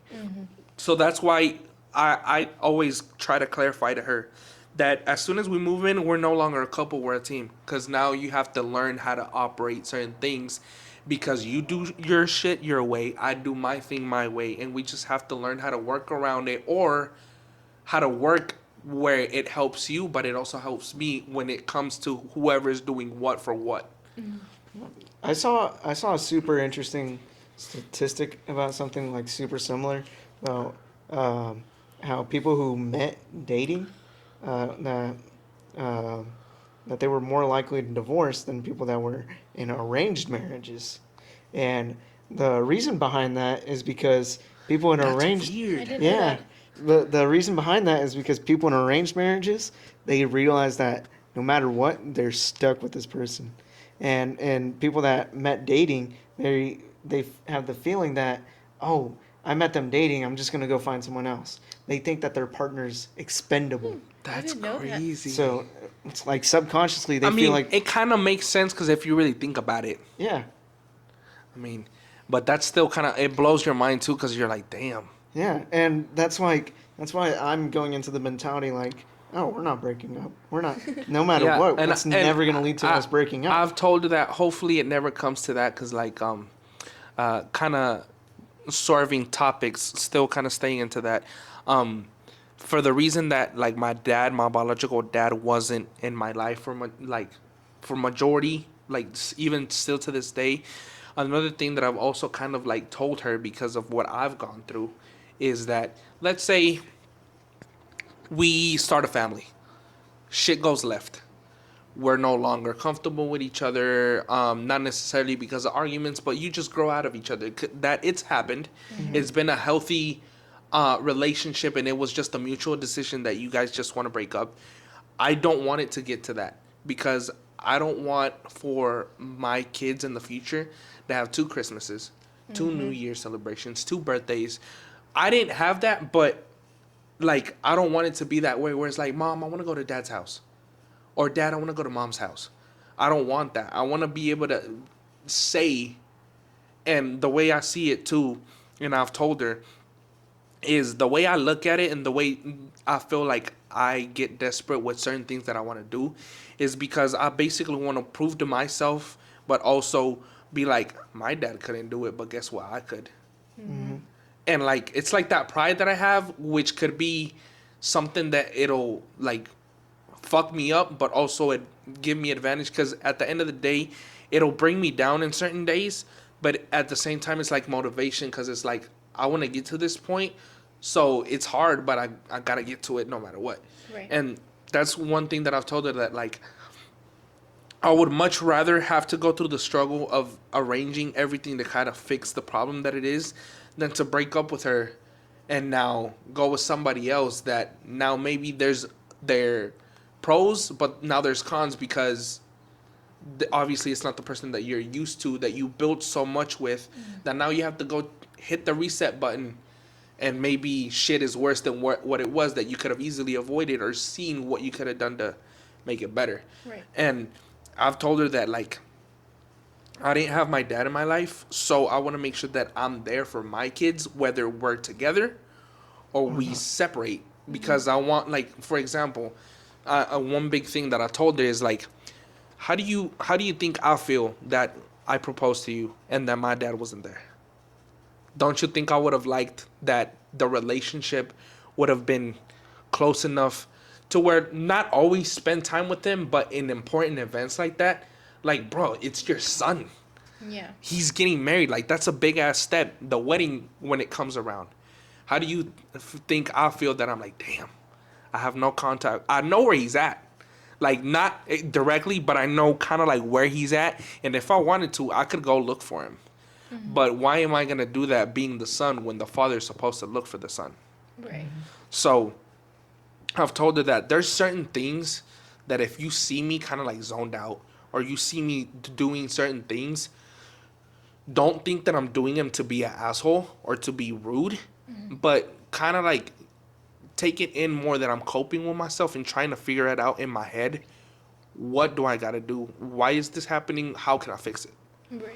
Because like you said, we're no matter what relationship it is, you're so different in your own way that maybe it's hard to explain why that's happening or how it is that you process certain things, but because you deal with your own thing and your own process in your own head, because of that's just trauma or PTSD or just certain things that because of that you process that certain way. So I don't know. I just feel like that's kind of like a kind of to do with like the certain things that you said. You notice that she does something and you're like, what? And now and it's like it makes sense, but it doesn't make sense until you sit down and think about it and you're like, oh shit, that's why this and this and this and this. It all comes together, and eventually, especially if you're fortunate enough to actually start that family and take that next step, right now you're just building your base. So no matter what you do from here, it's only going to go up, and it's only going to affect the way your kids are raised, affect the way that your family goes on, even whenever you're a grandparent. Like, even shit that you're doing now, you don't realize it, but it's going to have a huge effect on what happens in the future. Yeah. So it's and it's crazy because, like, bro, I'm telling you right now, like, I don't even think it's because I'm with my fiance or anything, but just in general, I feel like as I've grown, there's things that I sit down and think about where I'm like, I can't do that shit because if I do that, what if this and this and this happens? And like you're like, probably won't. But until it happens, then that's when you're gonna realize and you're like, fuck, I was right. Why didn't I just follow my gut? Yeah. And that's why I feel like I hold way too much pressure on myself for that same reason. That, like I said, you asked me what I would do with that big ass chunk of money if I had it, if that happened to like occur. And the biggest thing is that not only do I want to make sure that I'm good, but because I grew up with my mom majority of my life, where she was a single mom for the longest time before she met my stepdad, I want to make sure that she's good. And I want to make sure that before the day I die or before she leaves my life, when she moves on and she passes away and everything, I want to make sure to feel satisfied enough to where I'm like, I did my part as a kid and I know she's happy, that not necessarily I repaid everything she did for me, but shown that I appreciate every single thing, all the struggle, all the days that she went through without eating. Because she told me several times that when she was a single mom, there was days that there was only enough food in the fridge for me, not enough for me and her. And she rather me eat that than her to eat. Mm-hmm. So I feel like that's the biggest thing that I still hold to this day, because I know that if it wasn't because she fought so much, and she even told me that it got really hard in certain points where my grandma, when she was still alive, that she would tell her, because she knew how hard she had it, that why didn't she just send me over to Mexico to where my grandma raised me and she was basically my mom. She had that green light to do it whenever she wanted to. Yeah. She decided to go through the mud and pull through, knowing that she was struggling, and sometimes check by check, not even having enough to get groceries, just enough to get through to make sure the expenses were covered. Yeah, she decided to fight through it. And that's why I've told her, like, don't ever think that for something that I do is something to do with you. It's probably something that I have that is from way back that you won't understand no matter how many different ways I explain it. You're not going to get it because it's a different perspective and just a certain way that I operate that I can't fix it even if I wanted to, because it's a thing that I'm protecting because I want to make sure certain things get to a certain point. Yeah. And that's why I wanted to ask y'all that question, because I think it's fucking cool that I met both of y'all at work. Y'all were friends, and then like y'all started dating. Look at where y'all are at now. Y'all are moved in. Y'all have y'all's own spot. We still communicate with each other. Probably it's not that often because obviously we have life going on. But bro, like ever since y'all stopped working where I'm at still, and like just continue to move on with your life, every now and then, hey, how are you? Or we see each other at the store or something, or see out in public, and we're like, oh shit, what's up? How are you? Like, what's up? Like, how you been? Like how's everything? Like, one day we just randomly saw you at fucking Six Flags. Nah, okay, let's leave this whole topic behind because we're getting deep and everything, and I still want to get to more of the questions that you have and everything. But this is actually funny as fuck. It's funny that you brought this back. Me and my girl always bring this shit up, and it's fucking funny. Every time we bring it up, we laugh. Like, we'll literally laugh for like minutes running, just constantly thinking about it. That day that we saw y'all in Six Flags, we never forget about it, and we always fucking bring it up. My girl texted me earlier today, and she was like, good morning, how are you? Like, this was in the morning. I was like, I'm good, I'm kind of tired. I was like, I'm kind of nervous, but I'm excited because, like, I was going to come and do the podcast with y'all, right? But I was like, I'm going to go film a podcast with Kaleigh and Cesar. And she was like, huh? Like, at first, because, like, she knows who y'all are. She just kind of still has a hard time since both of us haven't hung out with y'all. Like, both of us together with Jaw just, like, gone out together. So she's still kind of, like, I talk about a lot of people that she still has a hard time connecting naming with faces. And I was like, the couple we saw at Six Flags. And she was like, oh, okay. The thing that she remembers that I feel like it's been the easiest thing for her, and I think it's funny as fuck, that's how she recognizes and knows who I'm talking about, is that specific day we saw you guys at Six Flags. You know how we were asking you guys how to get to a certain ride? And we saw the timer that it was a certain time limit? She always, if like I'm running late to somewhere or something, she says the same exact line you said. You said, I mean, if you run fast enough, you'll make it. Or like, she just always brings that shit up. And then I told her, I forgot what day we brought you guys up in a conversation. And same thing happened where she was kind of like, who are they again? Because like, we haven't actually hung out, us as a group. Yeah. And I was like, all I had to say was, well, if you run fast enough, you'll make it. We started laughing and she's like, oh, damn. And like, I feel like that's funny because like, that's the staple to how she recognizes who I'm talking about, which is y'all two. And also, it's like, it's a routine thing. We bring it up, not wanting to, and like something funny happens and we remember it and we just bring it up. And that's just a thing that we always use. And she always, like, she remembers that funny ass interaction that we had. There was like, well, I think it's that way, but I mean, if you run fast enough, you'll make it, or you'll get there in time. Something like that you said. And we always bring it up. That shit is funny as fuck. But yeah. Anyways, we've been a bit all over the place. Yeah. But what's another question you have? You asked me, okay, the first question you asked is, how'd I get into music? The second question that had been asked in the podcast was, like, advice that y'all could give me for once my fiance and I move in. So what's the third question that you could ask me? So, I'm going to ask you, just because I want to know what it's like on your side. So how is it dating someone that has strict parents? Because he doesn't know that because... Well, you do, but you don't, because I don't really have two parents. I have one, and she didn't really care what I did, but she did. So, strict in what way? Because there's multiple levels of, like, because they're strict, but, like, strict in what? Because there's a lot of different things where they'll be strict and they're a little more lenient. As far as, like, relationship and you doing things in time, like, how do you say, like, the timeline of things? Timeline of y'all's relationship. Like moving in or getting married or like letting you... They you know how you originally were scared to ask her? Sorry if her parents are watching this, but you were originally scared because you weren't sure how her parents were going to react and stuff like that, which is a because common of the time frame of y'all. So how is your question wording it differently to make sure that I'm in the same page as what you're trying to get out of me? How have I learned to deal with the fact that they're strict, like in the sense of what have I done to kind of like work with it or what? Yeah.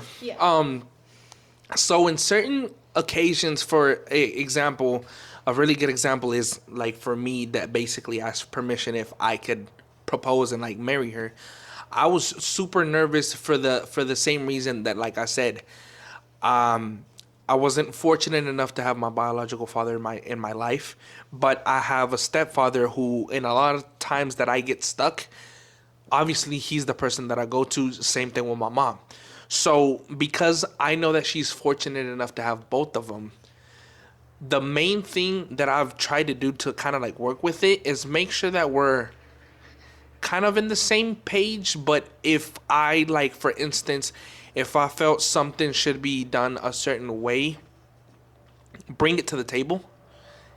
And if they don't really agree with it, see where we can come in the middle to where it's like, okay, maybe if it's not that certain way that you want it to be done, or if this is like the only way it can be done, if there's a possibility, what other methods could we use to get to that point? Kind of like work with them, but also not just because they're strict, let them take full control of what you want to do in the relationship. Because if you let that happen, not saying that they've done it you'll be before. dating the parents instead of the So how is that like, especially because like her dad is in the picture? Have you ever gotten in an argument with him? No. Thankfully, no. Both the parents have been super respectful with me. Vice versa, me with them as well. Same reason, because I know that she's fortunate enough to have her dad. I don't ever want to get to the point where I disrespect him, nor the mom, because kind of get in the way of what they have. Yeah, because they have a certain vision of me, of being a certain way, that not necessarily that I want to portray a certain way of me being just to make him think that I'm a good person. If not, they've seen the good side of me. If it's not necessarily for them to see my bad side, why? Right. Like, obviously I'm gonna act my best when I'm around them because, bro, that's Yeah. that's my mother and yeah. So, the biggest thing is just trying to balance like where their way of thinking is and where I'm at too. And before anything gets taken into like a place of, okay, we're gonna do this, I talk to her first, my fiance. Okay, I want to do this, and this. How should we go about it? And she'll give me her feedback. We'll analyze it, and if it needs to get taken to the table and present to them and see where we need to go, then that gets done. So, for example, when I proposed, I was hesitating because like it's a really big deal in the Hispanic community to like have the green light from the mom and the dad, because you're taking in their eyes, their princess from them. So now, not only do you have to make sure that you're good with them, but with her too, because you got to keep in mind, she's moving out with you. And now your responsibility is to make sure that she feels safe, she's in a good spot, that you also make sure that her parents are calm knowing that, oh, okay. That she's with you. Yeah, that they could have that 100% confidence to be like, oh, she's fine.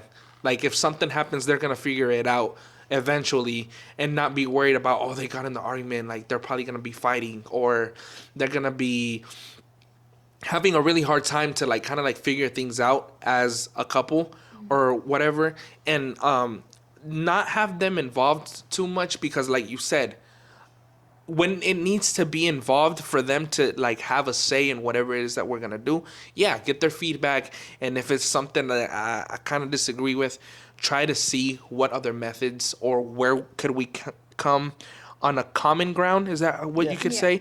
To be like, okay, neither your way or my way. Where could we set a boundary to where we're like, okay, we're on the same page at least. And I basically just talked to the mom, and she was like, okay, I think of this. And then I talked to the dad, and it went completely left, but in a good way, because I thought it was going to go a complete different route from when I proposed. And I thought it was going to be a little more difficult because of the reason being that they're a little more strict. And I feel that another thing that made a difference, and also helping me to work my way around of them being strict, was I was 100% straight up with them, like my intentions, why I wanted to propose, what my idea was, and everything. And I feel like another reason why they gave me the yes so quick to be able to propose is because I feel like they thought that as soon as I proposed, pack your things, we're moving in. I feel like that's what they thought I was gonna do. That my initial plan was, as soon as I propose, she's getting her things ready and she's moving in with me at this time, no later, no earlier. Like, if I say at this point it's gonna happen, this point's gonna happen, because that's how a lot of people do it sometimes, and that's what I guess they were afraid of. And I told them, look, just because I'm proposing doesn't mean that she's moving in with me within the next week or two. Yeah. It's a process. We still have to see how it's gonna do. And like, another thing was, I also explained to them, if it comes to the point where we're moving in, why would I take her with me and have her move in with me when she doesn't even have a job secured over there? So you got to think deeper than it's not just to go up at their house and say, she's moving with me, she's packing her things, we're gone. No, because there's a deeper process, and I wanted for them to make sure that just because I'm proposing doesn't mean that now things are going to get done my way. Yes, there's going to be certain things where they're going to have some authorization from it, but I'm not going to fully let them control it, because like you said, I'm dating their daughter, not dating them. There's a lot of things where my parents have some say. There's some things where they have a certain point where they're like, okay, but same thing like with arguments, that it can also go into like the question that you're asking me. Just because we're having an argument, there's not a reason why I should bring it up and now have family involved and let them know what's going on. Same thing with certain decisions that are going to get made. The family doesn't have to be 100% involved, but like kind of have a balance between it and make sure that try to keep it in the same page. It is difficult, trust me. There's a lot of things where like you'll stress about it. Same thing how you said that sometimes you'll be stressing like when it comes to money wise. Same thing with the relationship thing. Cuz you for me, I feel like it's a different circumstance and a different situation because I want to make sure that they know and they have it clear that I'm trying to do things the right way. Right. Because things weren't done the right way in my mom's situation, in the sense of obviously my dad and her are in the same household, so I know the downside of it. So now that it's my turn, what can I do to make sure that things work out, or make sure that at least the things get done correctly? And if something later on in the road happens that, okay, we're not together or anything, at least they know that I tried my best and that it was never a point in time where my intent was to hurt her. I want them to like have it clear that You always had her best interest yes, in mind. yes, Yeah. and that's my main thing with them. Like, yes, they're gonna have something to do with the relationship, where they're gonna have certain say in certain things, or they're gonna be involved, but also make sure that it's clear on both sides that like there's gonna be times where we're gonna need our space. There's gonna be times where not always are gonna be involved. And it's never been a time where it's like, oh, we haven't been able to do a certain thing because they overheard us speaking about it and now they stepped in and we can't do it. Like, for example, the biggest thing that we want to do is, for instance, we want to travel. We haven't been able to do that because obviously the way that her parents look at it is we're not formally together yet. So it's incorrect in a way for us to even like step out like that because we're not Fully committed to each other. committed like to that. each other. Yeah. Yeah. So which I get and I understand and I respect, because it's a respect thing more than anything. So if I want to be able to make sure that I respect them, I want to also make sure that I'm respecting her. So it's not just her, but the parents too, and make sure that, because she knows that I know that her mom's biggest wish and one of the biggest things is to see one of her daughters walk out with a white dress. So I know my mom would love for me to have that moment happen because I'm the first child. I'm the oldest child. I'm the first that's going to be able to do a lot of things that she wants to see happen. So that's why I want to make sure that I'm putting my part into making that happen. Not because, oh, my mom wants that or my dad wants that or her dad or her dad or her mom wants it. If not, it's a mutual thing. I just want to make sure that the timing that it happens is the right timing, not only for me, but for my fiance, but also so that the family see, oh shit, like he's actually being responsible. He wants to make sure that everybody's in the same page. And like, I just want to demonstrate to them that like, I can do what they want for to happen at a certain time, but not On their time. on their time. Yeah. So, like I said, there's a lot of plans that we have, which is why also we don't have a date for the wedding yet, because obviously money is involved there. We have to organize ourselves when it's going to happen, how it's going to happen and everything. And I don't know, there's just like a lot of plans that it's crazy to even think about, that I'm at the age where you're having to think about stuff like that and plan it and be like, damn, I'm already that old. Like, Yeah. like it's that time already. Like, it's insane. But I feel like it's a blessing, but it's also kind of tricky because it's like there's strict parents and there's certain things that you want to do that you can't. But I mean, because I respect the fact that she's got both parents, and I don't want to make them feel disrespected in a way. I kind of have to be lenient, but also know where to draw the line or where the limit is. That's my way of taking it. I'm not sure how much time we have left, but I have one question. Let's see. 10 minutes. Okay, my last question is, so if you had any advice for us, as far as like knowing when the time is right to propose, so more so for him, but like on the same page as proposing, what would it be? No, she's trying to give me hints. Oh. Oh no, just a general question, because a lot of people think of it differently, but in your perspective, how did you know that it was the right time and you weren't too young?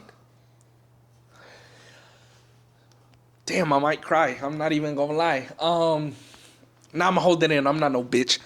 Anyways, no, not even. I'm joking. But I felt like it was the right time, and there has been some people that are like, bro, you're young. Like, I've had some people literally come up to me and be like, bro, you're young. You could have gone out and experiment. You know what that means. Yeah.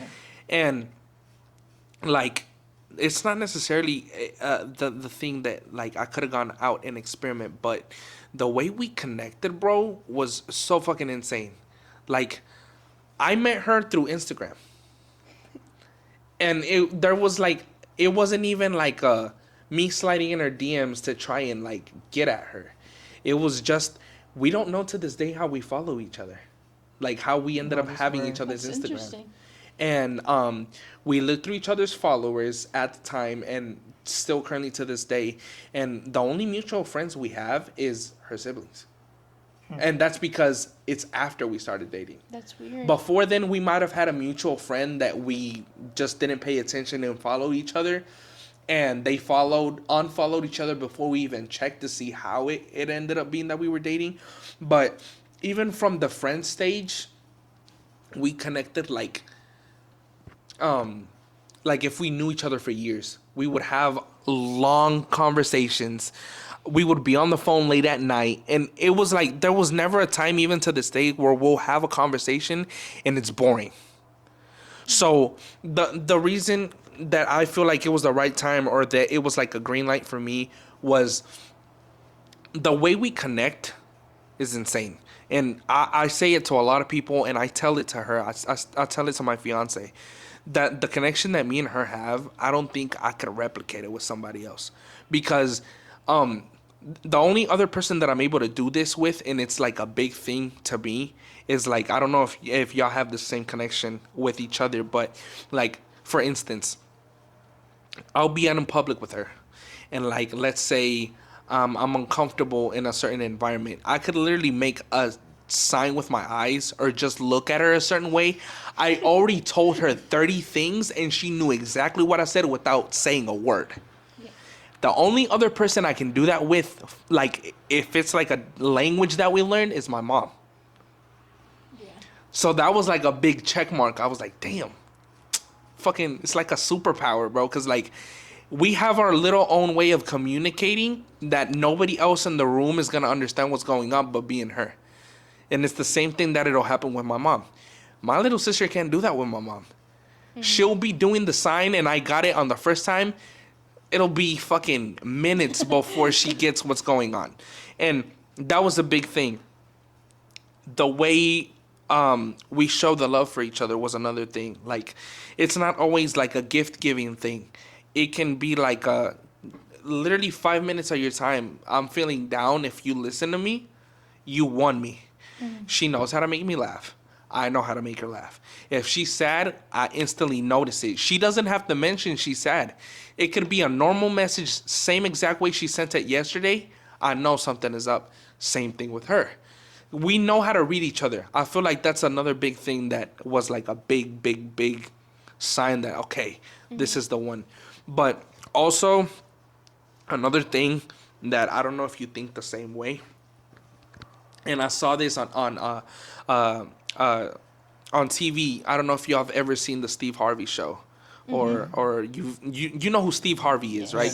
Okay, there's clips that pop up on TikTok of his show too, but I happened to see the show when it aired, that specific episode, and you could probably relate if you think the same way I did, which is what he pointed out. You have a financial clock.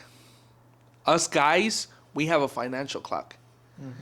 Women have a event clock.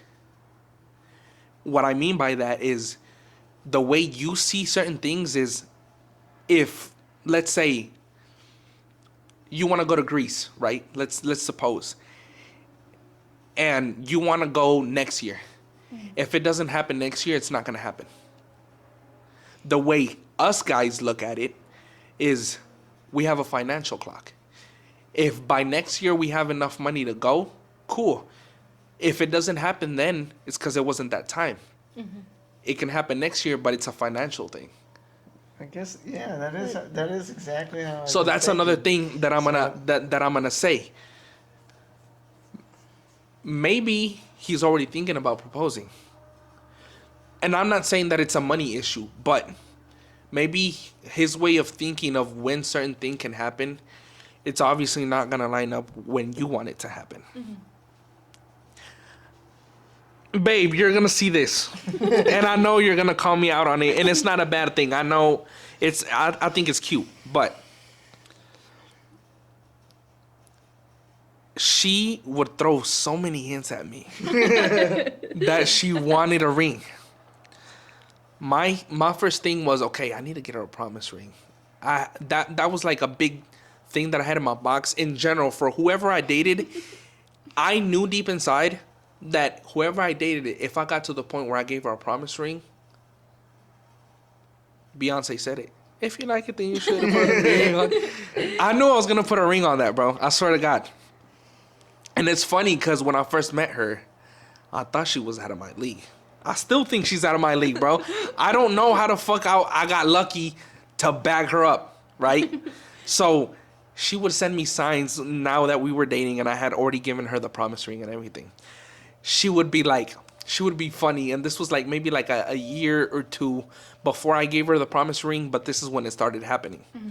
She knew that we were like set, we were locked in, and she would be like, ideas for Christmas gift you should give me this year. It would be a little teddy bear, but obviously the hand is right there with the big ass ring on there.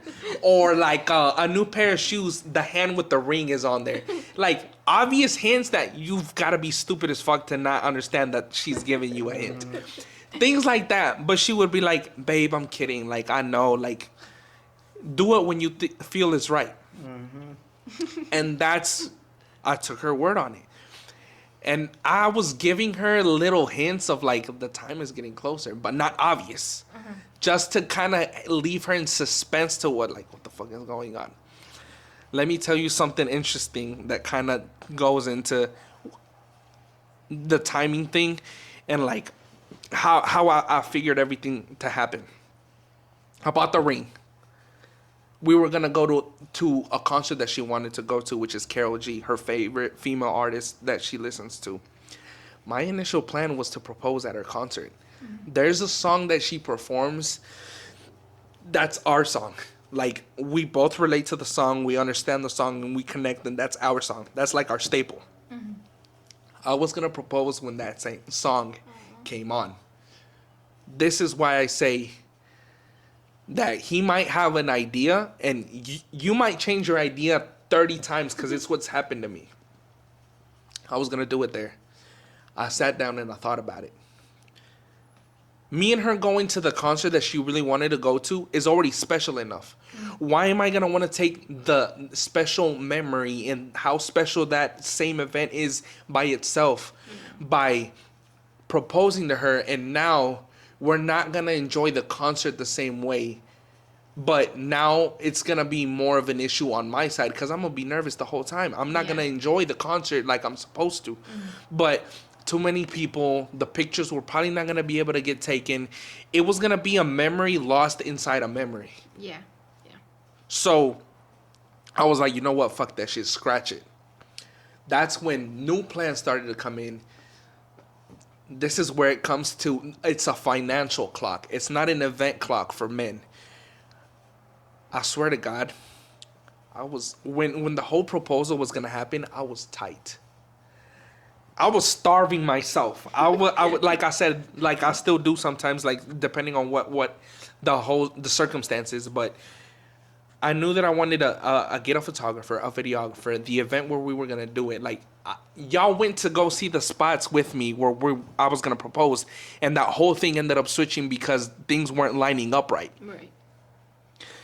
Everything was such a disaster in a beautiful way, though, that it just goes to show that there's a time and a place for everything. Mm-hmm.